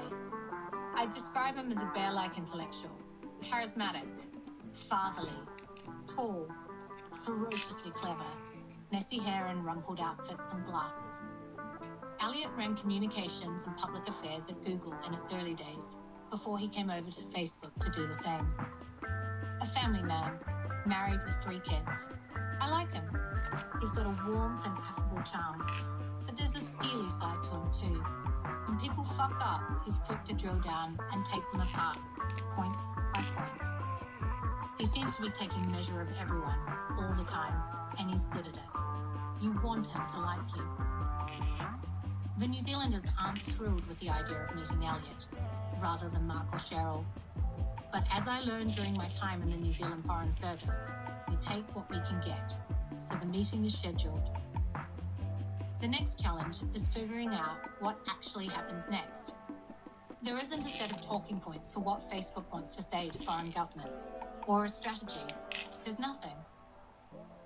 So I prepare a briefing for Cheryl and a handful of senior executives about the Prime Minister's visit, laying out some regulatory and policy issues I think it'll be helpful for them to discuss with him, hoping this will trigger interest in a broader strategy. The only problem I run into during this prep is the number of random Facebook employees from New Zealand who simply assume they'll be participating in the Prime Minister's visit in some way. Following the protocol I learned at the embassy, I dissuade them. Heads of state shouldn't meet with a haphazard group of people from various departments for no reason. Then I receive a call from Marnie, who tells me that all of these people are friends of Cheryl, and I should be as accommodating as possible. Right, I think. It's the private sector. Government protocols don't mean anything. Cheryl's friends do. I let Cheryl and other senior executives know that they should manage their expectations about formality, because New Zealanders are very informal. I share the example of what happened when New Zealand's former Prime Minister Helen Clark visited the United Nations. The State Department officer who wanted to know how many cars would be in her motorcade couldn't believe it when I explained that she would probably just take a cab or walk. Assuming I was thick, he repeated the question, kindly giving me examples of other countries. For example, Norway will have 2 cars in their head of state delegation, before finally accepting that New Zealand would have 0 cars in our delegation. There's much incredulity about this fact when I explain it to the Facebook executives. There's also some cynicism, especially from Facebook's Director of Global Communications, Debbie Frost. Debbie becomes one of my closest friends at Facebook.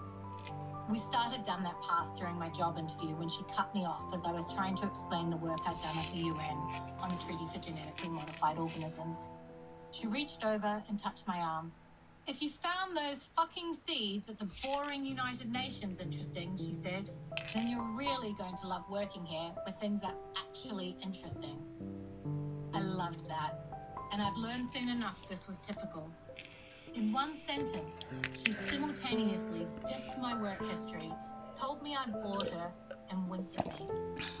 An Australian with dyed blonde hair who was raised in Hong Kong and educated in the United Kingdom, she's one of the few foreigners in senior roles at Facebook.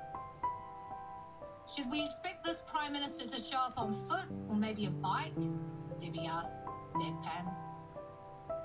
I insist that I know what I'm talking about, and given my years as a diplomat, the executives give me the benefit of the doubt. The following day, the Prime Minister arrives in a full motorcade with multiple armoured vans and many California Highway Patrol motorbikes to clear traffic. They speed into the entrance of Facebook's unassuming headquarters on University Avenue. As the Prime Minister, his entourage, and a swarm of security step out of large bulletproof black vehicles into the blinding California sunlight, Debbie turns to me and says, maybe the Prime Minister left his bike at home today. The security detail is surprisingly aggressive, particularly given the threat level attached to a New Zealand head of state. They push Facebook employees out of the way to clear a path for the Prime Minister to walk. Perhaps they're unused to leading a head of state through a building where women in tiny shorts on ripsticks zoom past bearded guys on motorised beer coolers. The New Zealand delegation is at least 30 minutes early. Perhaps they had nothing else to do. Before we proceed to the designated meeting room, the Prime Minister turns to me and asks, "You're Ruthie's sister, aren't you? I heard you just got engaged. Congrats." "Thank you. I'm heading back to New Zealand to get married, but we've planned precisely nothing. Just under 6 months to figure everything out." "Yeah, Ruth was telling me that. I actually saw her last week. She's a bridesmaid, isn't she?" While we chat, a handful of Facebook communications team executives arrive and belatedly join our conversation. One of them gestures to the Prime Minister and says, "Seems it's true that everyone in New Zealand knows each other, or their sister. Hello. Are you two related?" How are you? "Can I introduce the Prime Minister of New Zealand?" I say. "Yeah, right," he responds. "No, seriously," I say. "Seriously," repeats the Prime Minister of New Zealand. He starts to explain how he knows my sister because she's a TV reporter, how we all share a hometown, and how he bonded with my sister when he was surveying earthquake damage. She reported on it while still traumatized from being trapped in her collapsed My bad workplace idea. only hours I'm great before. too. It's the tiniest Facebook painting employees ever. stand together, mute Let me show and you. embarrassed. But While the Prime I'm Minister working and I on are it. chatting, Mark Zuckerberg emerges from one of the nearby conference rooms. I think it will I'd be never pretty seen him in when person. it will be finished. Until now, any interaction had been over video conference. He's smaller, paler, and at that moment, But angrier it's than so most time men. consuming, With a you know? ill-fitting t-shirt and jeans It's and really unruly beautiful, hair, but he it's looks like the other engineers milling around the building. They're more agitated. it needs a To be lot of fair, time. We're in the middle of a company-wide lockdown. Several weeks where everyone is encouraged to stay at work day and night, triggered by the launch of Google+. This time I ordered smallest Facebook killer. that I Mark can quickly find, identifies but me as the person it's so responsible small. for the ever-growing circus of security, consulate officials, Prime Minister's staff, and New My Zealand eyes Facebook are employees bleeding. whom I'd worked into the meet and greet. He marches towards me, ignoring the chaos between us. Everyone's now watching. I feel rather than see the New Zealand Prime Minister straighten himself beside me. Hi, Mark. Did you want to meet the New Zealand Prime Minister? No. I already said I definitely didn't want to do that, he says, looking me directly in the eyes. Ah, well, okay. Well, since he's actually right here, John Key, Prime Minister of New Zealand, this is Mark Zuckerberg, Facebook's CEO. I gestured for them to Thank shake you. hands. Mark looks stricken and jumps back. I'm He sucked too. seizes the moment It and steps just forward with an outstretched hand. time An spending. enterprising Mandarin from the New Zealand delegation lifts a cumbersome iPad, in keeping with the New Zealand Embassy's tarnished technical capabilities, and snaps a photo as the Prime Minister grasps Mark's hand in his, the only thing Key had wanted from a visit to Facebook. Mark smiles automatically for the camera, It's the new and books, then returns to irritation and discomfort. Careless He People. doesn't try to hide. It's about Meta Disentangles Facebook. himself from the Prime Minister's grip A few and days turns ago to me. it was released, so What's going on? I'm Some of trying my to engineers are listen. getting pushed It's around, and he gestures at the large security presence It's that has pretty been circled interesting. before of us. For now, This is at the least. culture of Facebook. The engineers get what they want. All of us on Cheryl's side Let's see are lesser mortals who do the how it things the goes. engineers don't want to trouble themselves with. We're not to bother the engineers. I step closer to Mark and say as quietly as possible, I know you're really busy, but could you please perhaps have a quick word with the Prime Minister? The begging tone in my voice is unmissable, even to the Prime Minister. I'm from Mark shoots me a Ukraine. look I struggle to decipher, and then turns to the Prime Minister. I'm just Beams learning as he English. scrolls through the photos on the It's iPad, my third discussing language, with his advisors which one to post. so Mark makes what could generously be called polite conversation with the Prime Minister if he weren't so transparently annoyed. The effort is felt by everyone. The Prime Minister, with his photo in hand, is affable and happy to engage in small talk before Mark skulks back into the room crammed with male engineers. I whisked the Prime Minister and his security detail over to the meeting room to meet Elliot. where are When you from? Cheryl arrives a few minutes into the meeting, the contrast with Mark is striking. She greets the Prime Minister like an old friend. The stern professional I briefed the day before has transformed into a celebrity. For all the times I've met Cheryl, it feels like this is the first time I'm really seeing her. She turns on the charisma and it transforms her from a normal-looking 40-something woman into someone genuinely glamorous. I swear, her hair, her eyes, her makeup, her skin. Suddenly she positively glows. Turkish. Oh, Sparkles. cool, Like she's the Istanbul. star of her own show, radiating confidence Cool. and charm. The Prime Minister, sensing a like-minded politician, quickly relaxes into what feels more like a catch-up coffee than a meeting with the head of state. Until this moment, it had never occurred to me to see Cheryl as a celebrity or be awestruck by her. I didn't really know who she was before I started researching Facebook, but now I can see how she's sprinkling some of her stardust, whatever that magical quality is that she has that makes you forget to focus on the substance of the meeting at hand and instead wonder what it is she's doing differently that makes her better than you. As I look around, I see all of us are agog, in a way that we weren't. I heard about Turkey that you have most delicious food in the world. A statement suggesting that cooperation on technology and innovation issues would be discussed, but it's more of a friendly chat. But I never been there Cheryl yet. spends most of her time advising the Prime Minister on how to use his Facebook page, trying to assuage his irritation about the 5,000-person friend limit, and addressing his desire to continue using his Facebook profile rather than his Facebook page to communicate. From there, I expect the conversation to turn to regulation, potential cooperation, privacy, security, or any of the other issues I had diligently included in the briefing I had prepared for the meeting. Instead, talk turns to my upcoming wedding and Cheryl's plans to holiday in New Zealand at the end of the year. It becomes more surreal as the Prime Minister starts imploring us to find his friend Choppy in Queenstown, who manages a scenic helicopter business. I lived in the Spain and Montenegro and Cyprus, but never been in Turkey. Wondering what just happened. I'm stunned at the complete and utter lack of substance. This is not how I pictured things working. Chapter 4. Auf Wiedersehen to all that. I'm determined to do I'm sure I will. foreign visitor the following week. Maybe this year. I love to travel. Most countries like Facebook. Germany's an outlier. Maybe next year. Disapprove of everything Facebook stands for. It wasn't very long ago that Germans lived with networks of spies and informants in their country. Yeah, I know. My friends lived in Antalya too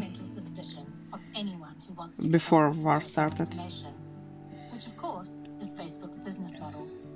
Where others see a website that's good for wasting I time, was close to sailing boat community, and I have a lot of friends from Turkey because it's very regular things here. There. Certainly not to a government. Germany, prescient because of its history, can see around corners. It's on the verge of passing laws and starting investigations into Facebook, one of the first countries to do so. Because of all this, prepping to meet with the German minister is the first time Mani seems worried about accountability. I'm surprised by how nervous she is given her extensive government experience. I can't see any 5 anymore. The minister and delegation start frowning as soon as I showcase the open plan office. I assume they're troubled by the graffiti, or the mess, or the many Nerf guns and toy weapons lying around. Thank you. Thank you. Is everything okay? I really appreciate it. This is not very practical, the minister says, pointing at the ceiling, which is crowded with exposed air ducts, pipes, hanging bald light. I hope it will be finished somewhere, It is surely not up somewhere, to code. You know, a code violation. in some The point. rest of the German officials nod in vigorous agreement. Some mutter code violation to reinforce her point. It's meant to embody the journey of Facebook, to show that we're only 1% finished. I mean, I understand that before we rented the space, it was finished like those law and lobbyist offices you can see through the window. Okay. And then they had to strip back all that luxurious finishing, the carpets and everything. You dismantled the furnishing of a proper office to make it look like this, like it is under construction, one of the officials inquired, incredulous. It's symbolic, I start to say. This all had sounded much more convincing in California when Cheryl explained it to the New Zealand Prime Minister. I start to realize that Facebook's office is reinforcing the idea that Facebook is reckless and feckless, and nothing good is going to come from continuing the tour. As the members of the German delegation stare at me in disbelief, with some audibly tutting, I make the executive decision to get to the meeting room as quickly as possible. Better to hurry past all the posters that say things like, think wrong, move fast and break things, and is this a technology company? As soon as the German delegation is seated in the meeting room, we start formal introductions. Sounds Marnie scary. explains her background, These that she's warnings. relatively new to Facebook, having most recently hope worked at the White House under Larry Summers. You are At the good end of listing then her Harvard there. and government credentials, she concludes with, "And I'm Jewish." The room is silent. I mean, I don't bring that up because of the Holocaust. Absolute silence. As if every living thing in the meeting room has been frozen. I'm trapped in some terrible parody of diplomacy. It's just I figured you already knew. Sounds Continues. terrible. We can discuss it if you wish. The tension in the room is unbearable. I picture leaving and walking back home. Sounds Leaving terrible. this whole Facebook thing behind me. About what I think we these could probably protests? turn to the substantive part of the agenda we agreed on now that we've What covered want introductions. people? I cut in desperately. We settle into the discussion.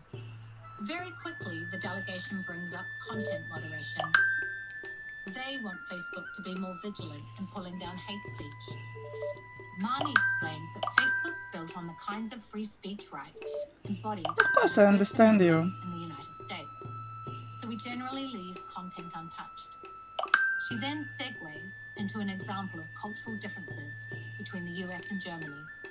She says that she I understand you because I participated in the Maidan too, in the Помаранчевая revolution.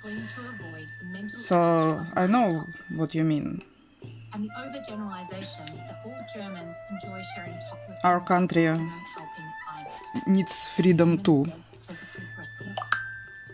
I flash Marnie a, "What are you doing?" look. It's downhill from there. Discussion on regulation doesn't go much better. After the delegation is escorted out of our offices, I'm despondent. This was horrible at every level. We failed when it mattered, with the country we most needed to win over. I hadn't contemplated failing at this.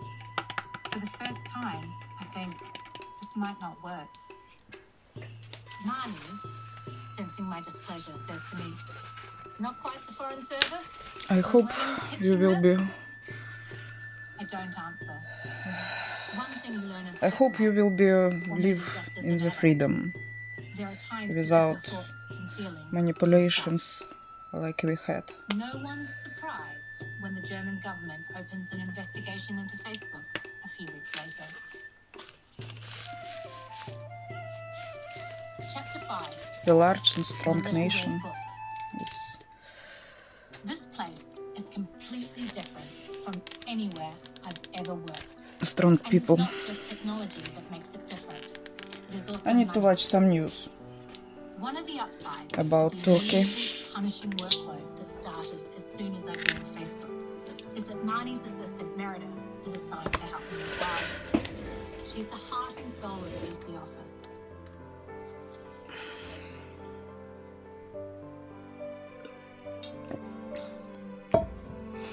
Let's switch to my Outlook.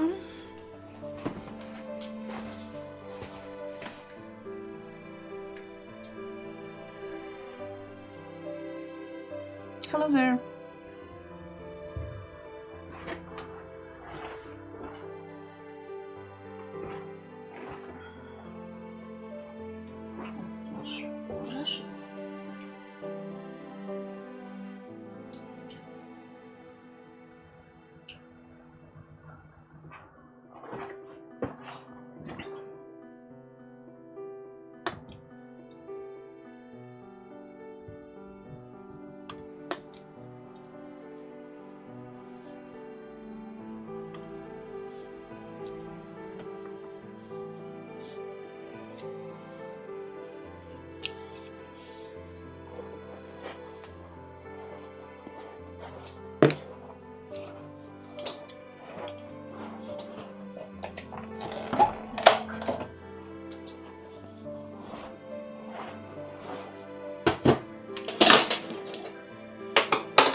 years of government, the same party corruption. Oh, yeah, I know.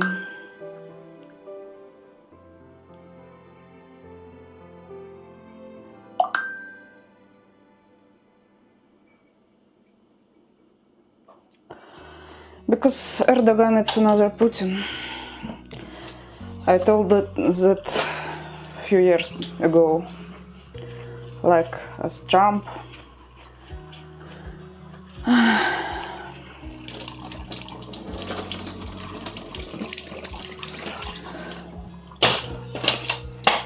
I understand you.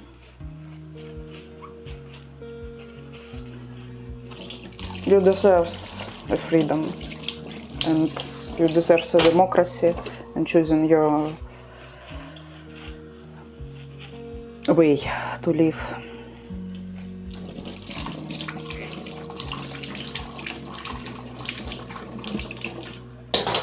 No one wants to live with Putin in second phase.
And what do you think?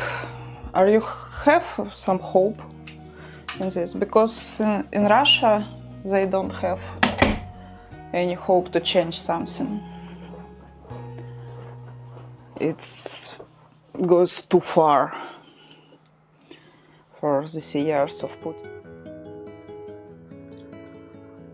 Hope you can change something, because not everyone can.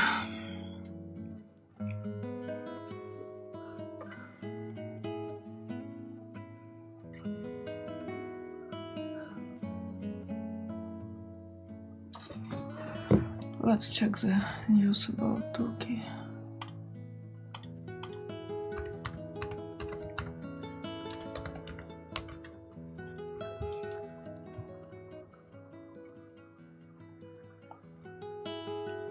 Okay.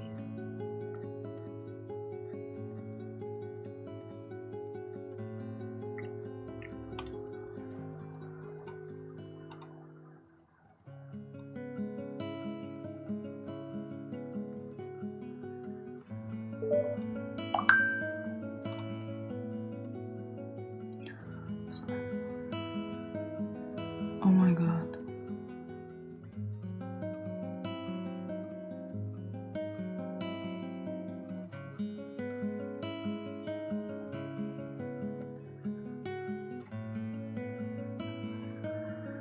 Sounds horrible.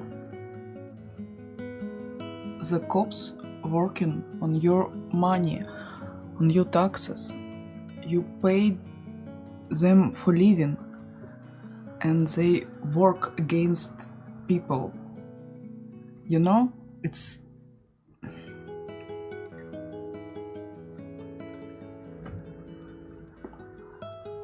I don't know. Erdogan criticized boycott calls. Nonsense 19 holidays for 8.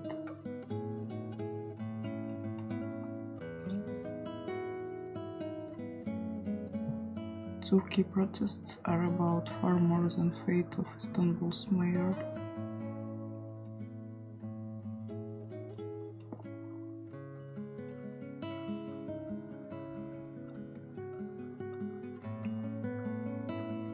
sounds terrible. I'm proud of you guys. I hope you will fight until you win. When, if not now?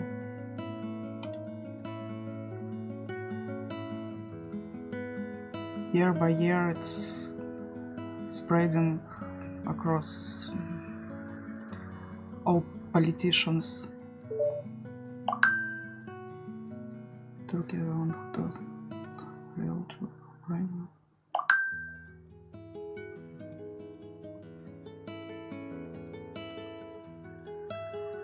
Yeah. I understand it because it's like in Russia. I pretty good know what happened in Russia. And then I greatly understand you.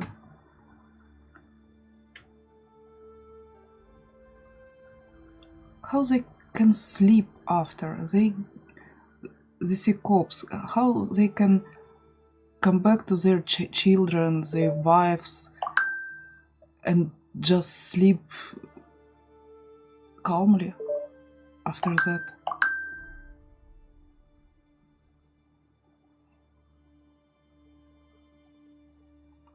So terrible.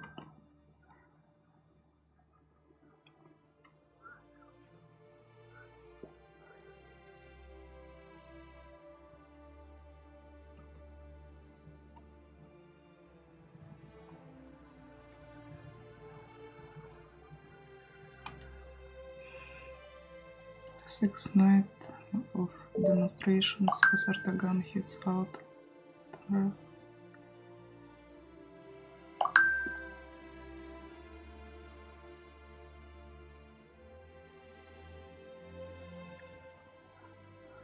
I have hope for you too, guys. For your country too. Sincerely.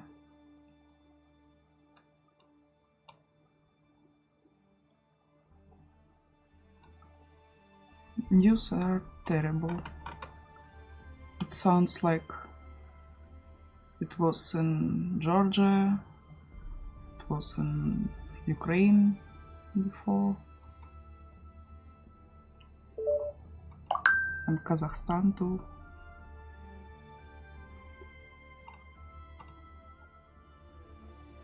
People want freedom, people want have right to choose.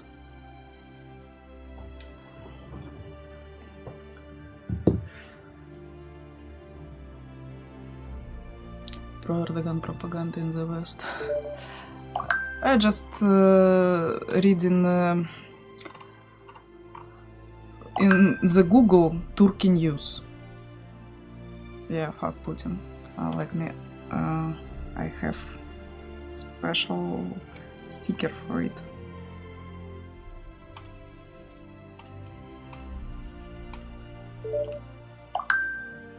This one. I made it specially for today.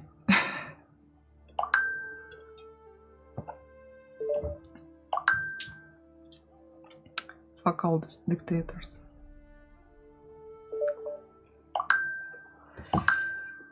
Agree, indeed.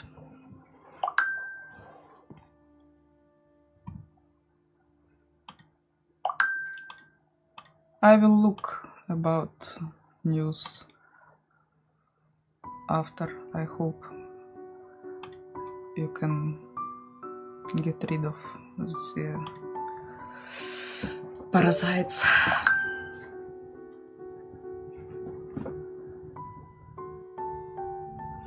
Yeah, I understand now. Because of my mental health, I don't watch news every day. Because it's doom scrolling for me, it's never stopped, and I just can't live with it. So I didn't know about Turkey.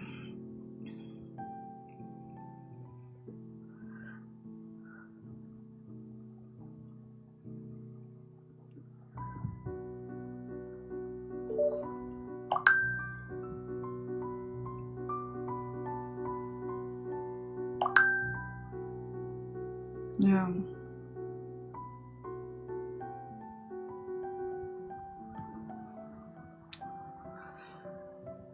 I hope somebody can help you in the West. Maybe some democracy countries can help you. But it's NATO, Turkey NATO, so I don't know if you will have some help with it.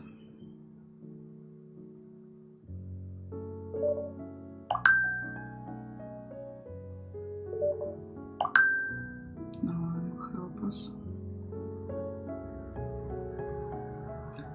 Maybe if it will go far, it happens, because now, until Erdogan have a lot of power, nobody can say something against him. But if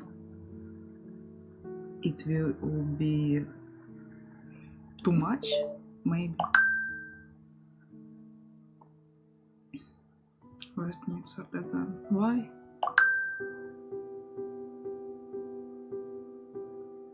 Who needs Erdogan?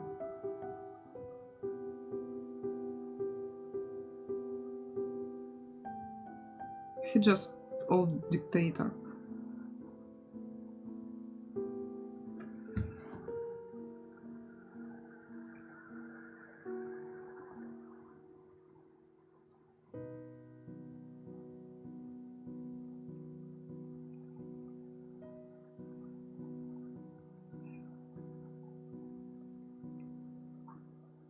His relationships with Putin, it's something. You don't know that every time you look at me with those eyes, everything inside my head goes blank. I wanna tell you, but I don't know what to say. But please don't go. Don't you go. Hi, Afana. How are you? Because of Putin and Trump. I'm sorry if I'm coming off too strong. I don't speak your language, sorry. I can speak only Russian, Ukrainian, or English. Scared to trust, but with you I'm brave enough to try again and just pretend that maybe I found the one again. I want you Yeah, for the rest of I face it. I understand it, it's obvious. Europe just do nothing now, just trying to help themselves first.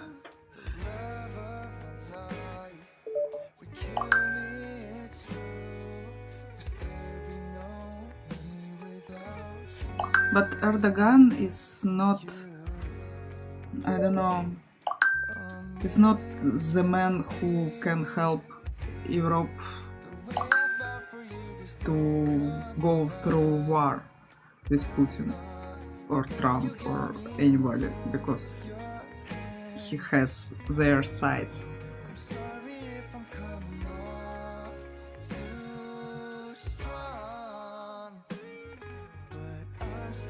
Yeah, only their own interest, only their own democracy and money and backups. It's understandable, but they can stop it, but they don't.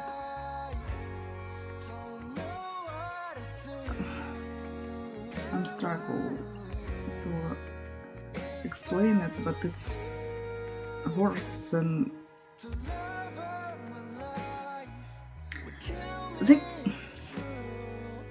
I don't know how to explain it. My English is too poor for it.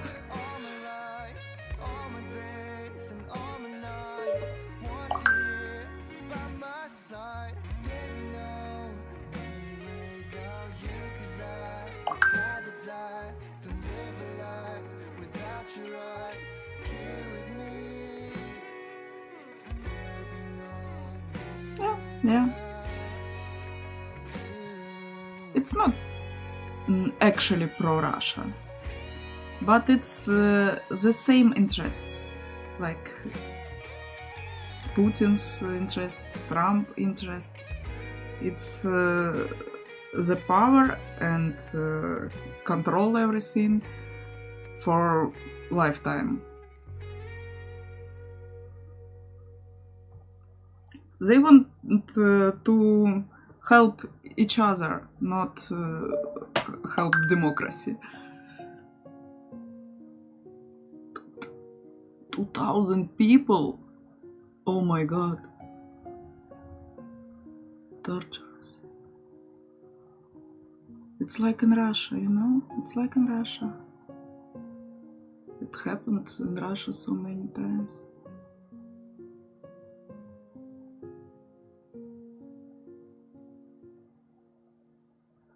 Just one scenario.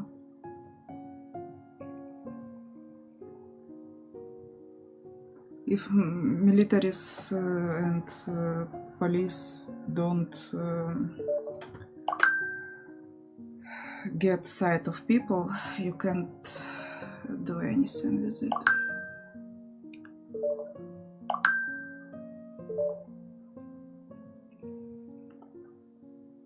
Fuck shit. Shooting people with plastic bullets.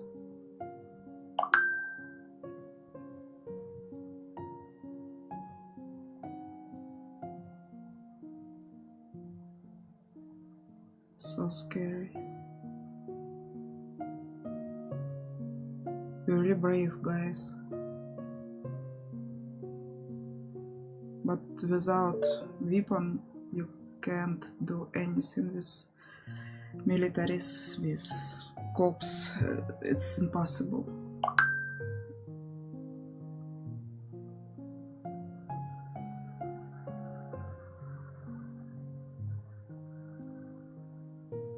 Oh my god.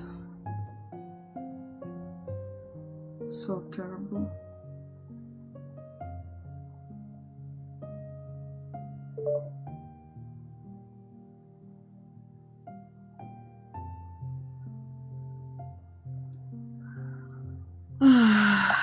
You need to live and not being tortured for doing your way. If you will be arrested, you can't do anything. You just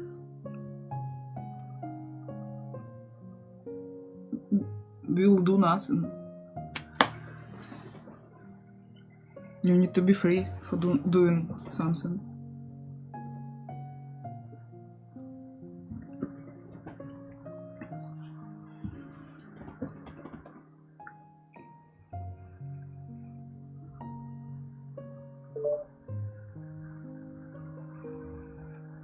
They can't arrest all of us.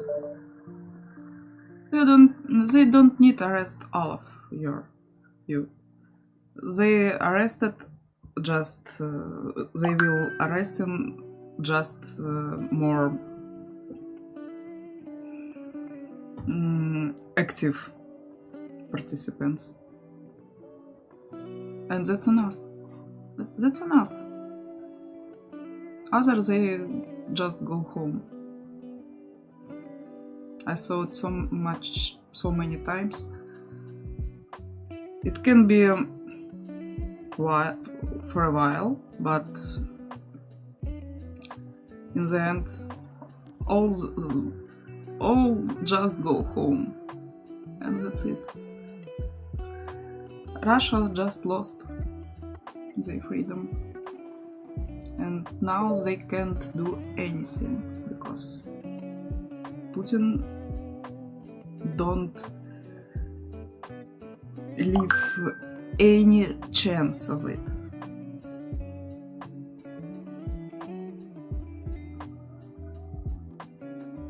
Med student. It's cool.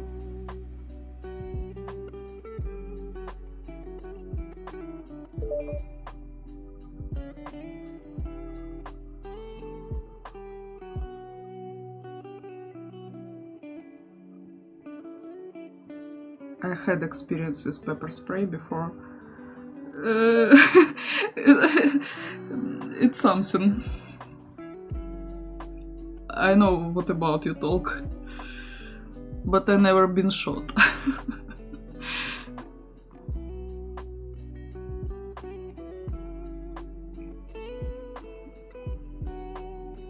For now, yes, you have a chance if you will not post. If you all will stay and days, every days, until if you can assure the cops and militaries to get your side, it will be most helpful thing. If they will be, if they just leave their work, don't want to go to work, it's your chance, because they are armed.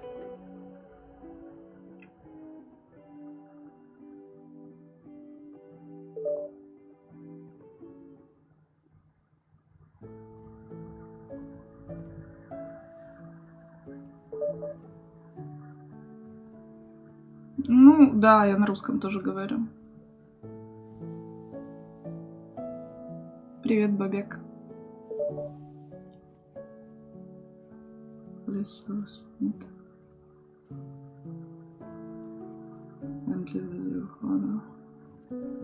Yeah, yeah. It's the right point. It's your chance, you know?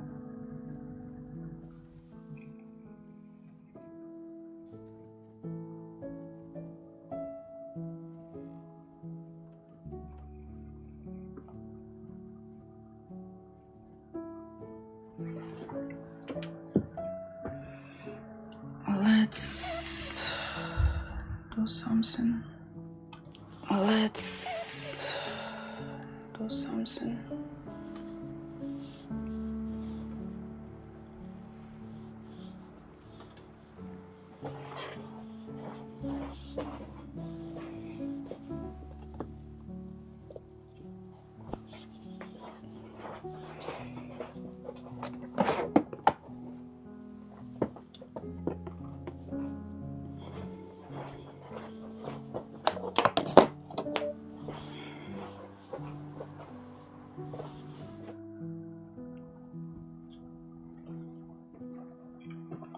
Yeah, I told you, I don't understand how they come to their child's, wives, families and sleep with these hands in blood. I don't know, I don't understand.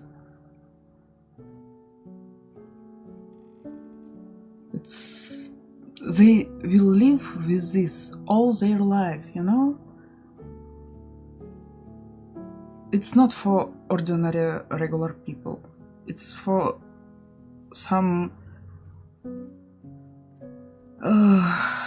it's for terrible people, not for ordinary one.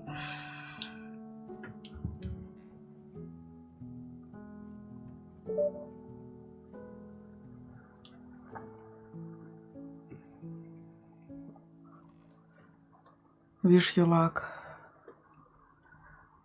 I will be pray for you. I will be pray for your country too.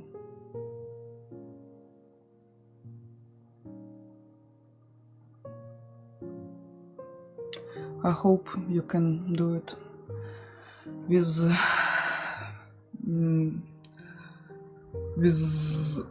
smallest blood you can, you know. But I saw it so many times. You need to be really strong, guys. Oh, thank you for follow. Thank you. Thank you.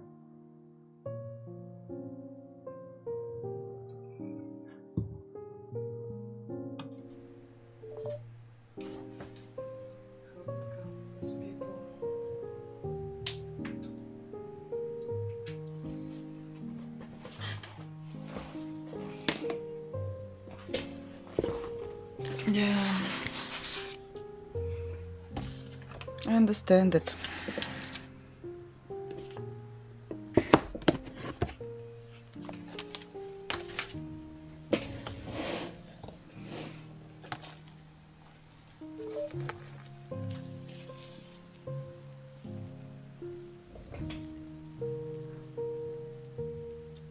Thank you. Thank you, Sasin Sumin.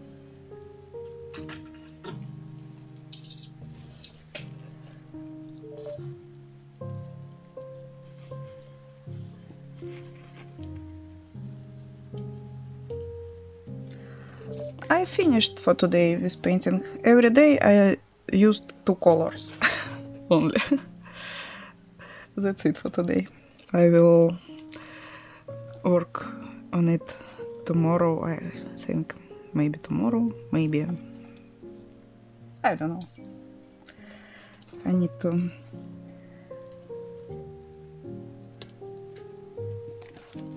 work with my pets. I use them for feeding outdoor birds.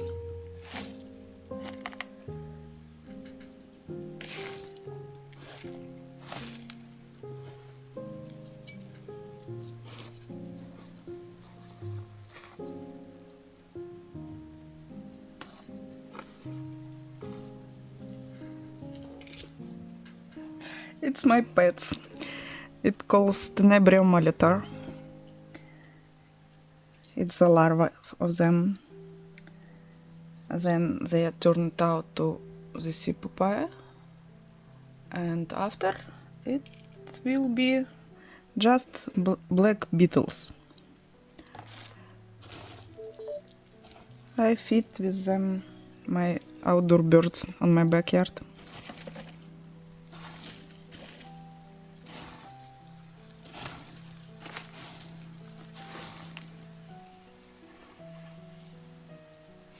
They look at it. They are smiling for you. Don't you see?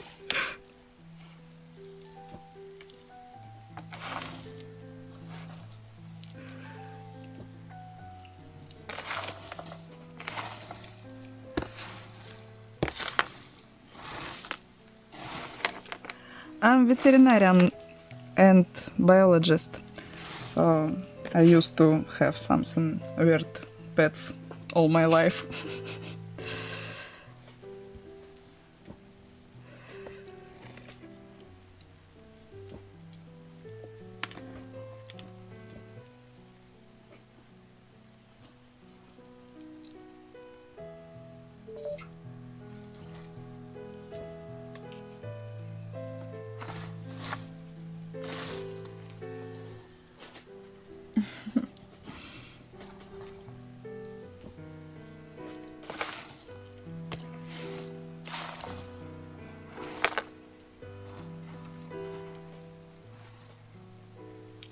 I need to take papaya from them to another box for breeding.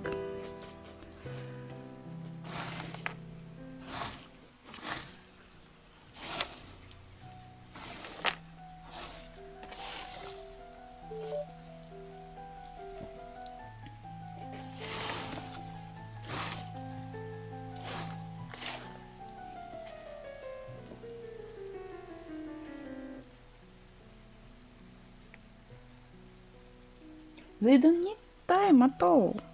I can forget for them like months. And they're okay. If they have food, like oats or dog food or something like that, bran, they will be completely okay without your attention.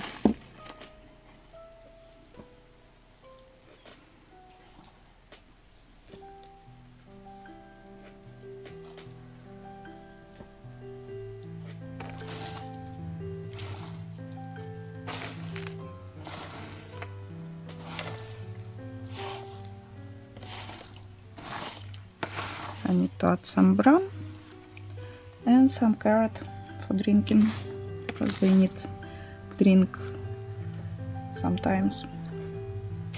Not a lot, but sometimes. Like 1 time per week. I give them some scratches from kitchen.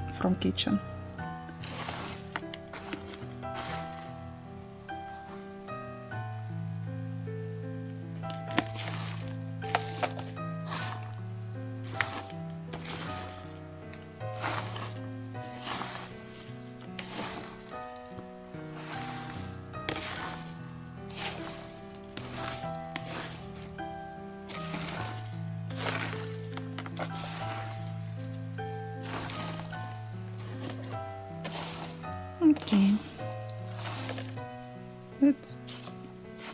I think it's good. Let's find some browns, long browns.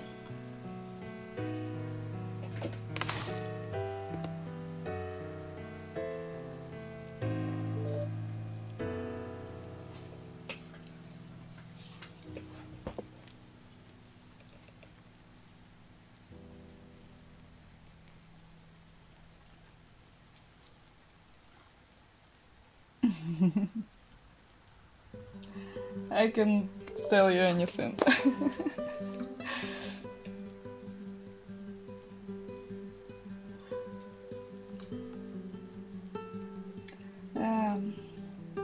It's hard to make money as a biologist.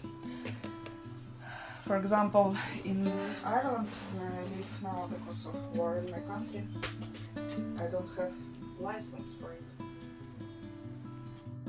I can't work because I don't have license, and I just want to finish the war and go home. Finally. But I don't have home anymore because my house was burned down. I'm from Kharkiv, so it's touched our country a lot.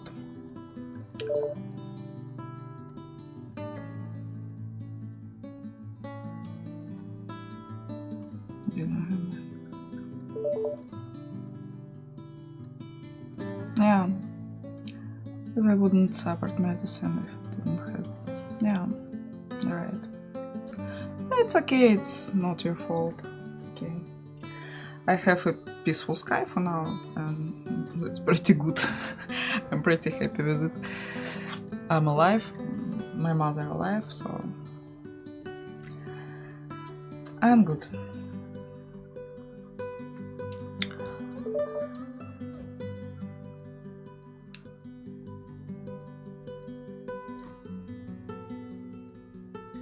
I hope, but for now it looks like opposite direction. You know, it's not looks good at all what happens in the world now. I will. You too. Please stay safe. Because in Turkey, in Istanbul now, it's much harder than in Ireland now.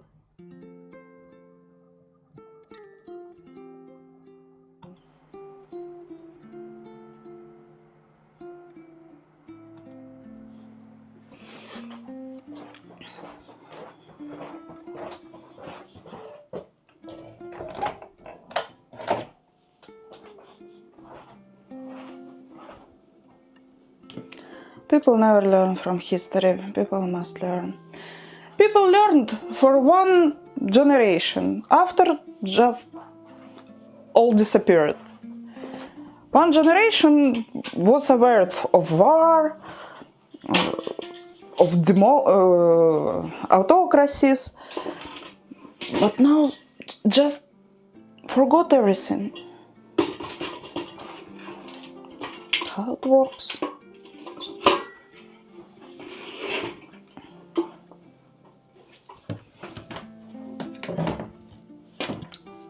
Gotcha.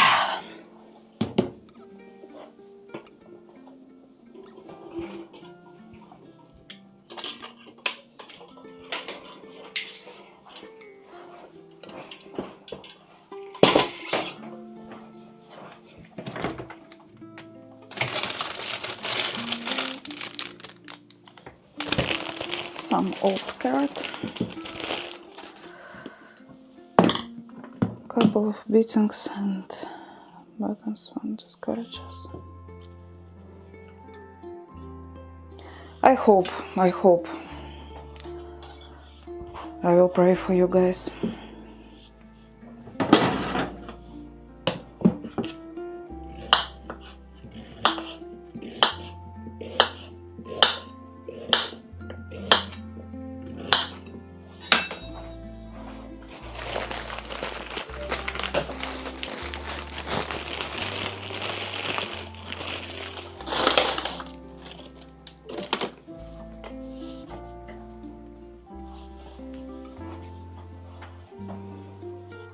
Oh, my tasty carrot. It's not so tasty anymore. It's like almost dried. I have fresh. And this one will go to my pets.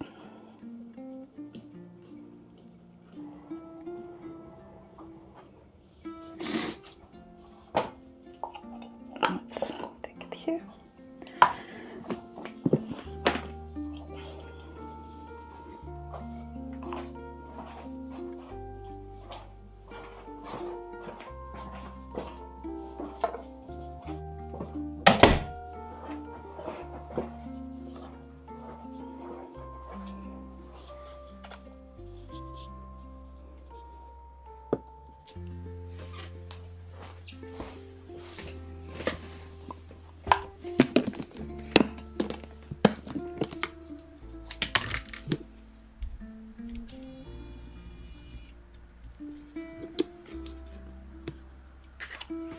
I need to order more brown.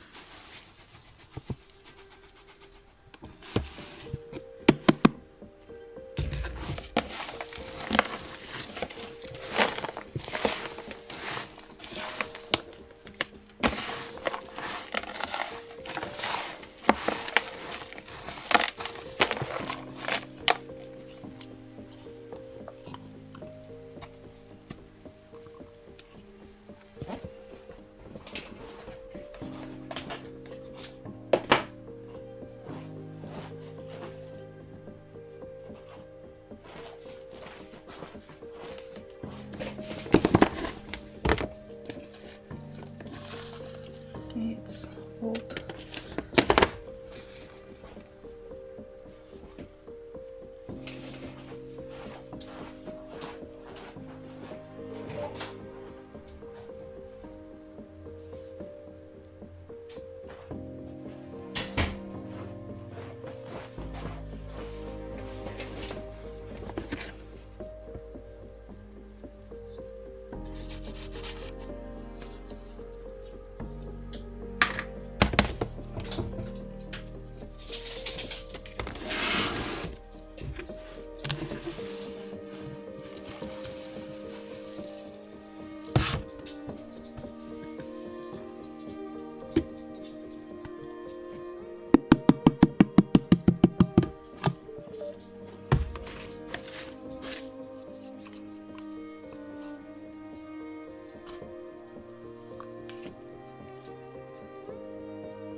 They don't even know about me.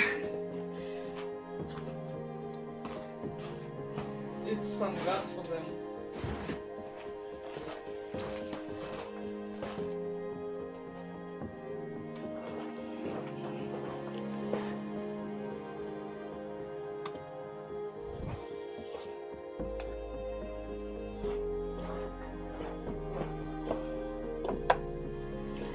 They don't even know that I exist.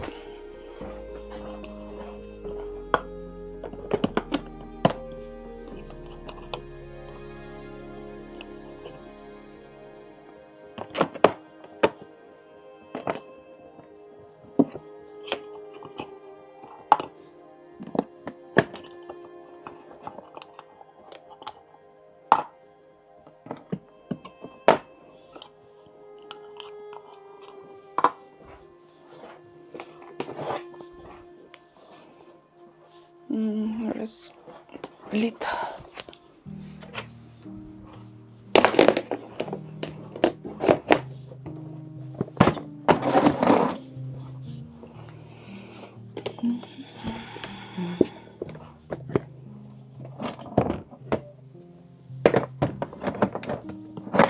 Something like this.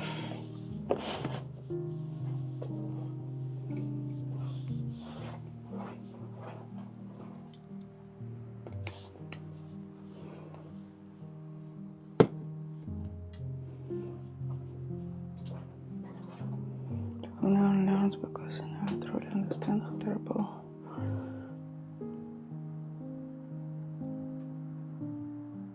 Yeah.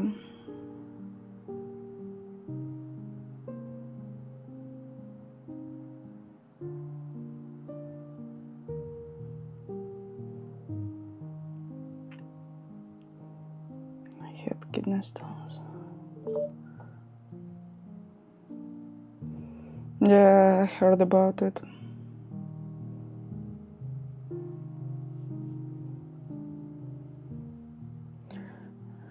Oh,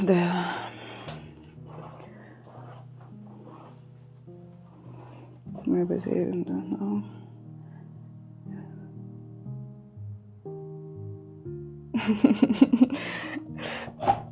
Maybe.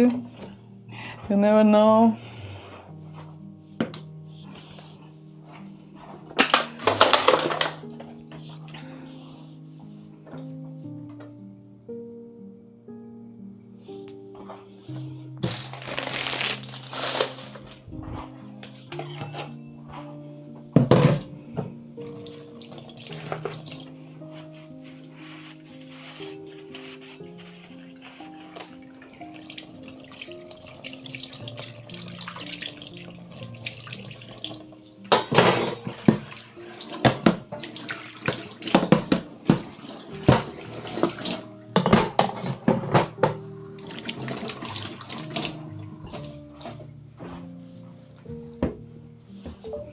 I forgot about cups.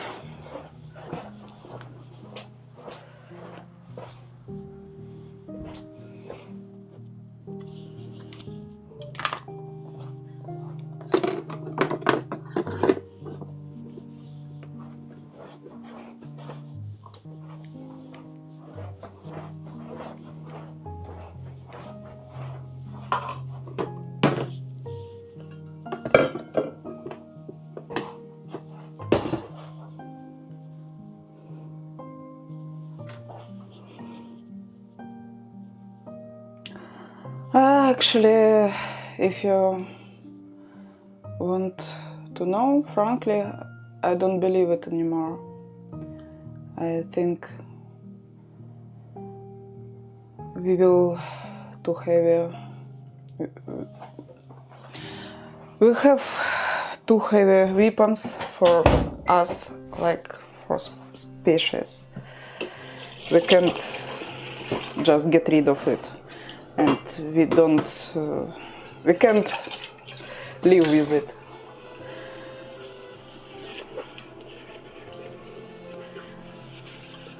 We are too weak for weapons we have, and our ambitions is too far for our generations.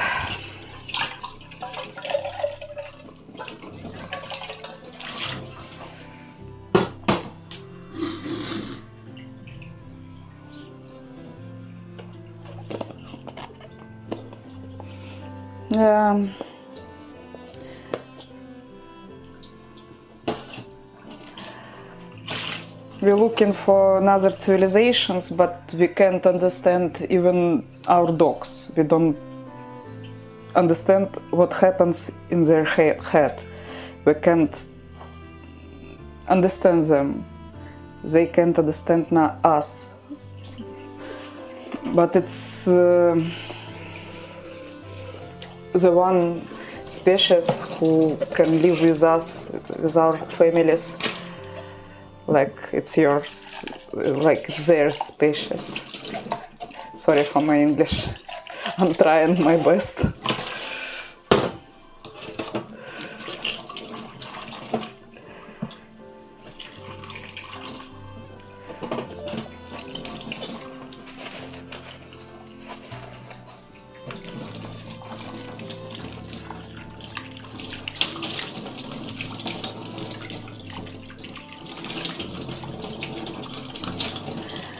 Yeah, life will be alive. Maybe it will be not our civilizations, but life on Earth will be go on without us too. Maybe it will be humans, maybe not. We don't know. Let's see what will be our last day. But things are happen so fast, and I don't see any signs that we understand each other and we can communicate.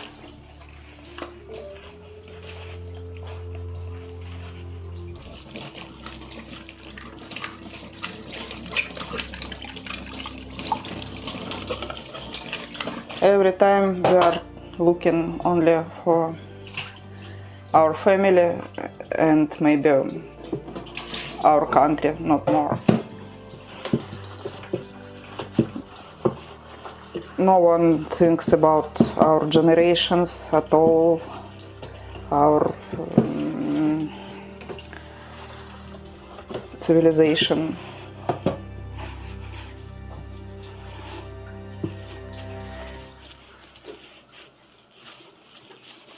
Thank you. Still this seems so cruel and pointless. Oh yeah. I lost too much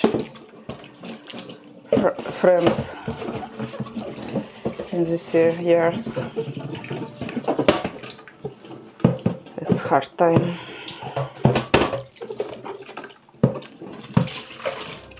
Someday it looks like for the end I will be the one on the planet. So much people are dying around me. It's so terrible.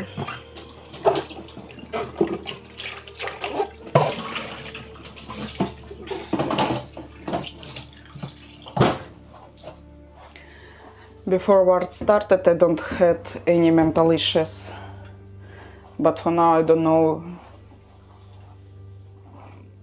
Ukrainians who hadn't. We're all in deep PTSD now.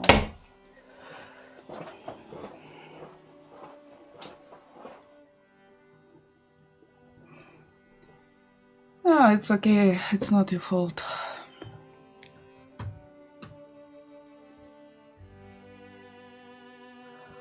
Maybe artificial intelligence will be the next generation of us. Maybe he can handle it. I don't know. We're so far from strong AI, you know. We don't even know if it's possible.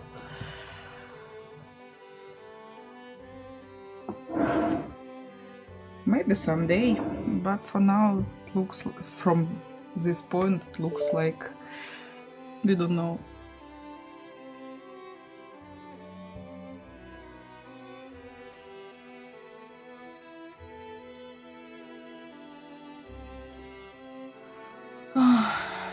It's many of thoughts. I don't know. I don't even want to predict it because it turned out my life to the pointless time spending. I don't know. I don't know it, and I don't want to know because it's too hard knowledge.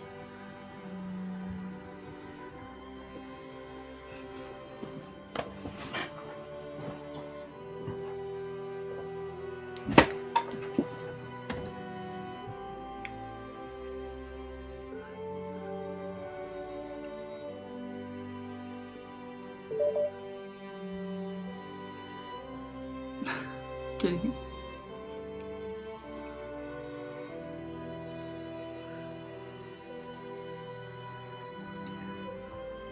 How we going to this point? How's life going right now? You know, it's safe. At least it's safe for my physical body, and it's good. It's pretty good. I can't work because I don't have license. Before I worked at the zoos as veterinarian, but for now I can't work.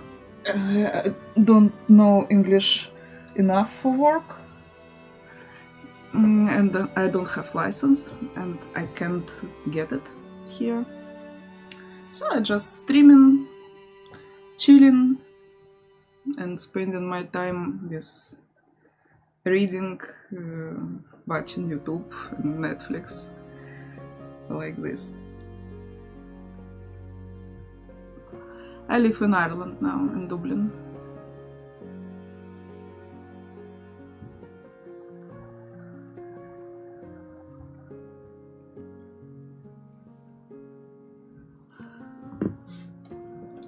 Passed my exams for driving, walking around, streaming. Streaming, it's a good hobby, you know? I love it. I love to chatting with any people, with any adequate people. So I love this hobby.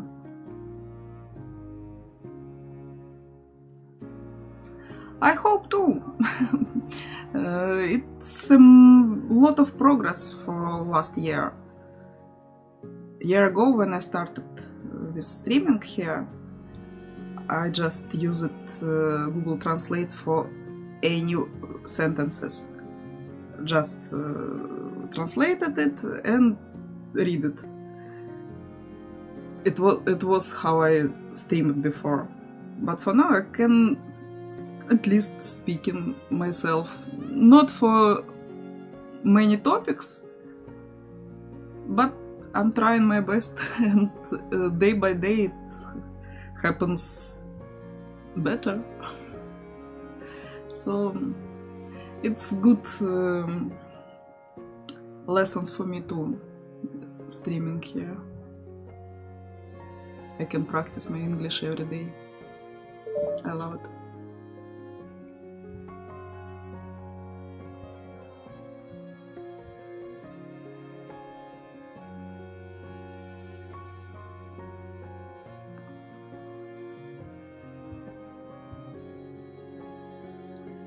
I don't think it's possible here.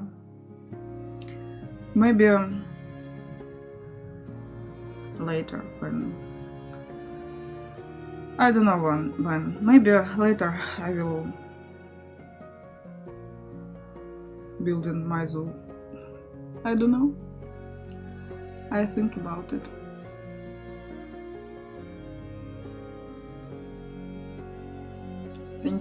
Thank you for believing in me.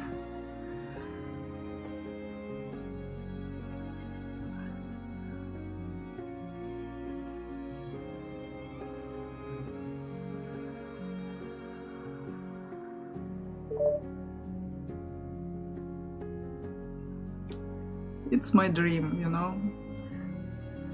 Maybe someday I will come to it. I hope at least. I think about buying a land, maybe in a few years. I need a lot of permissions for it, you know. Here in Europe, it's not easy way. It's so restricted by a new site. But I want to try. It's my dream.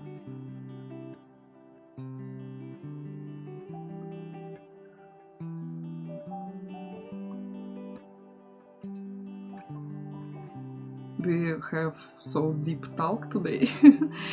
It's so cool. Not from many people I told my plans for future.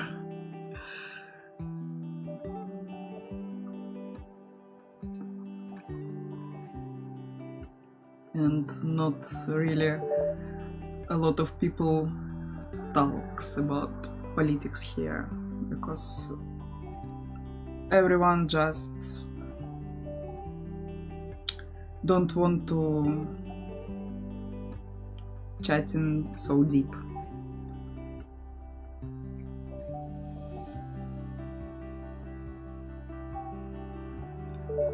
I wanted to move to US before Trump started. But now I'm sure I'm not, because I don't want to live in a country who can choose Putin number 2 in this world.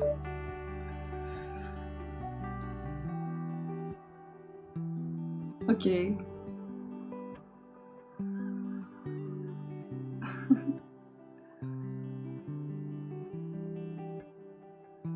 Okay, thank you.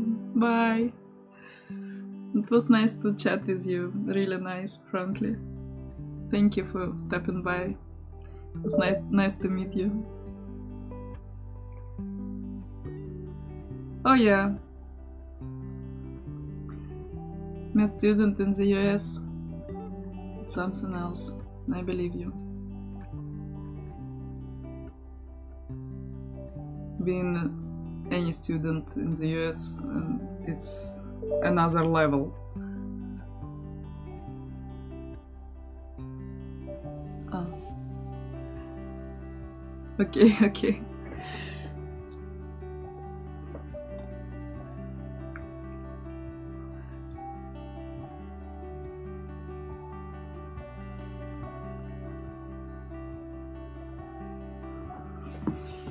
Where is my coffee? Is gone.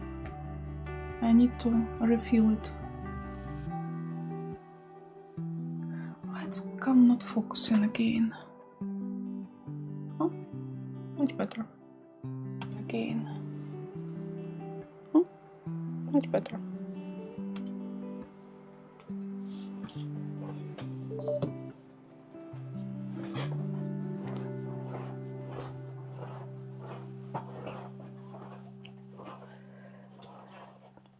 Oh, I see. Medical doctor too. Yeah, it's whole another level.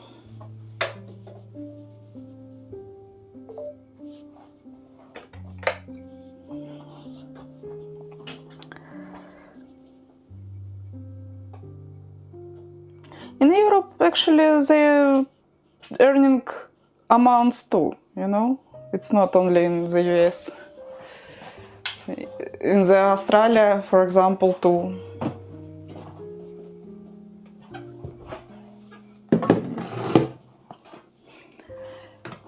And it's not so easy with their politics in the US about migration.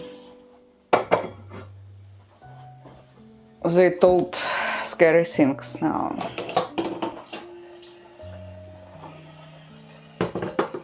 Looks like they don't want to see anybody in their country.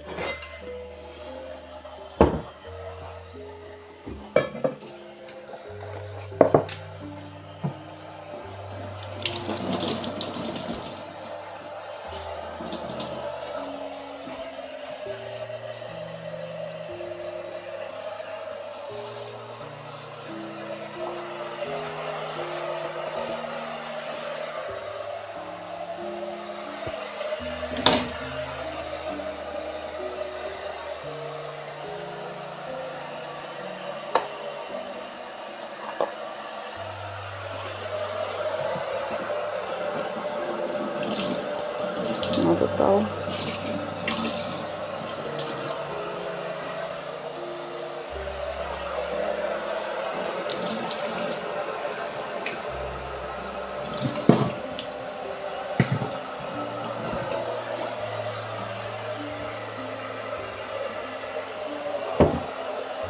Okay, sweetener.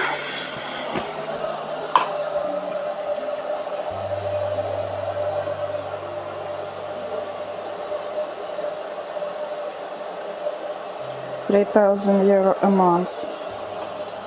This is $20,000.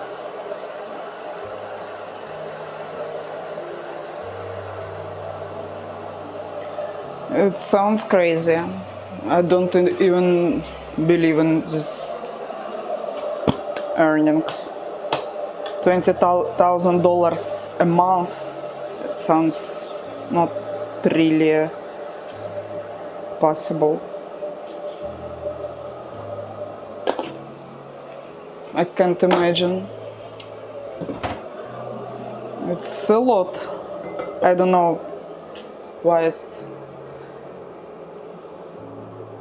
difference so grand.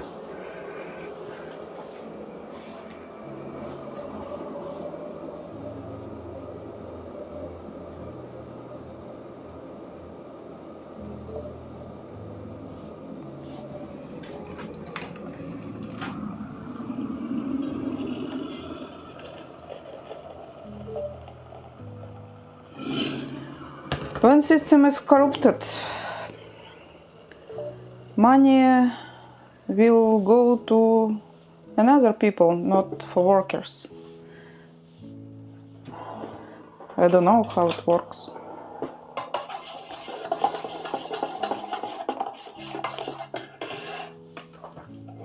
Before Ukraine was too corrupted.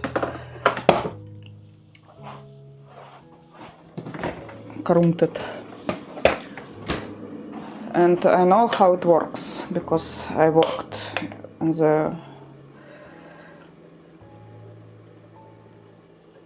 some organizations that they have huge money, but I am as worker don't have any.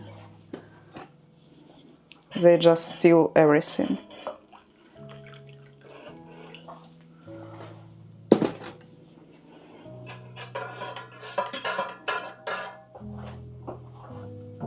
I see. Sounds crazy. And I don't know if it's okay to work if you know you're stealing. It sounds not good.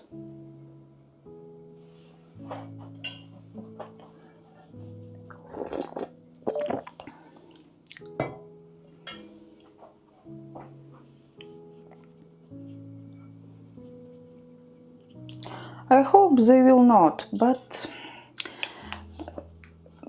tendencies we have not sounds good.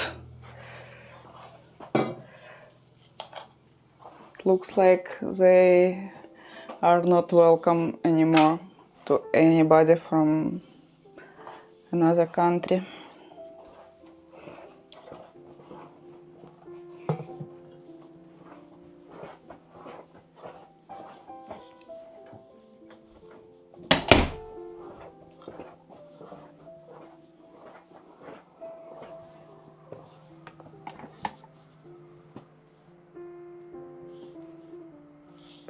Where's my coffee?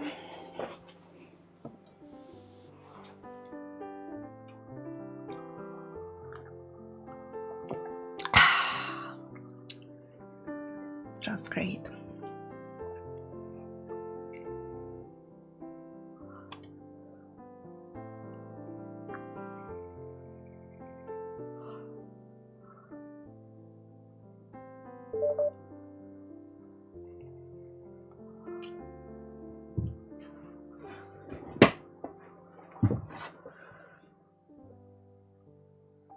If your username, your real name.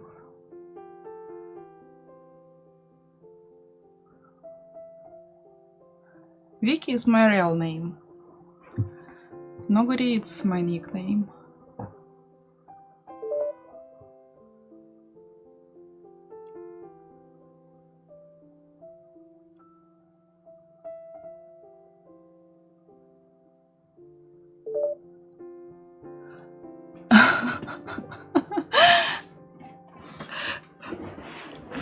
I see.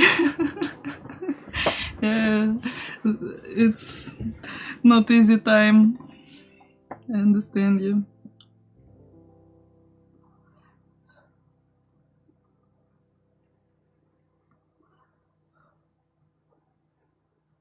I live in Ireland, so nobody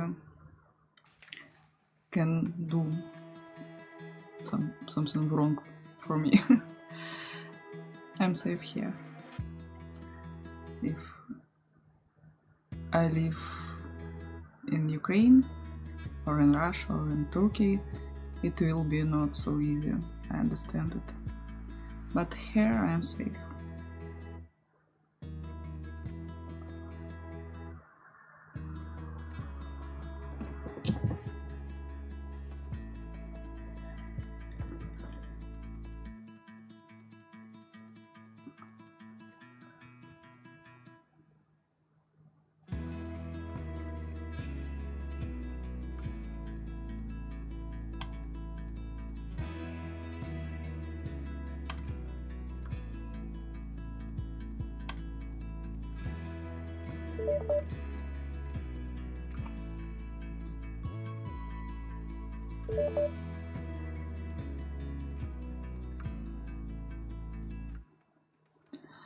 Sounds like, yes, it's really tough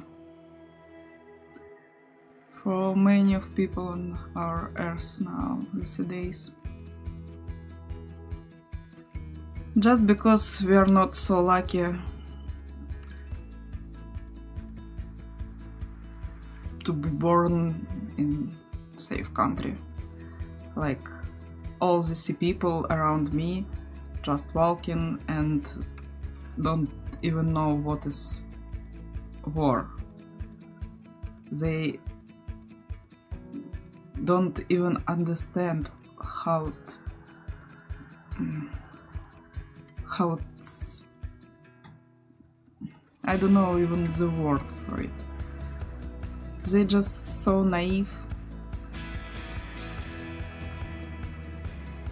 They didn't see any bad things in their lives.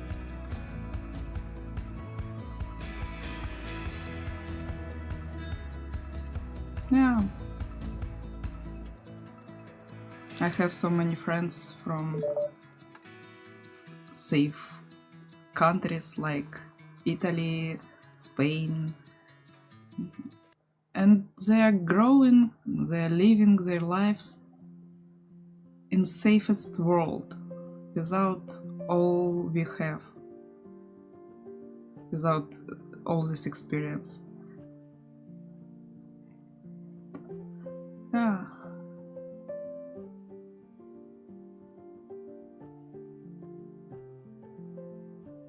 It's not making me better, but it's making me loneliness, you know.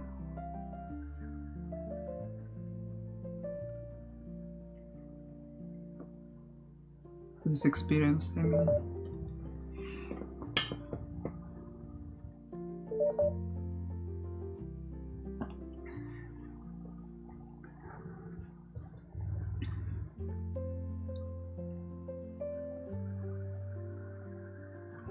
I hope too it won't, but what I see in the last years, it will touch everyone in some points, in some distance,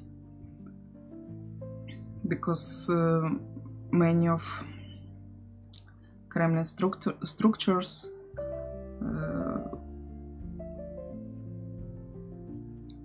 like already into their governments, and they so naive and they just don't understand it, don't see it. That Kremlin already here. They're just not believing it. But I see the same narratives.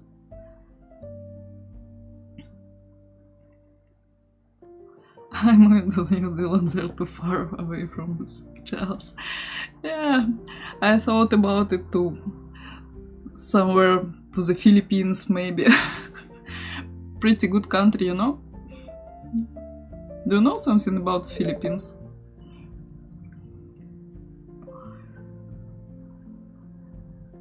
They're too naive too, but they're so far away, so it's not their problem. But here in the Europe, Turkey,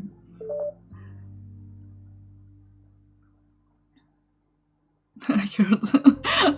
Yeah, it's count. It's enough.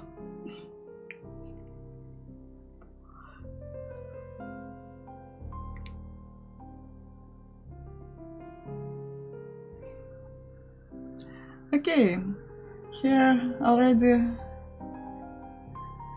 10 p.m. so I think I need to go to bed. I will be here later, tomorrow, I think. Yeah, I will be here tomorrow.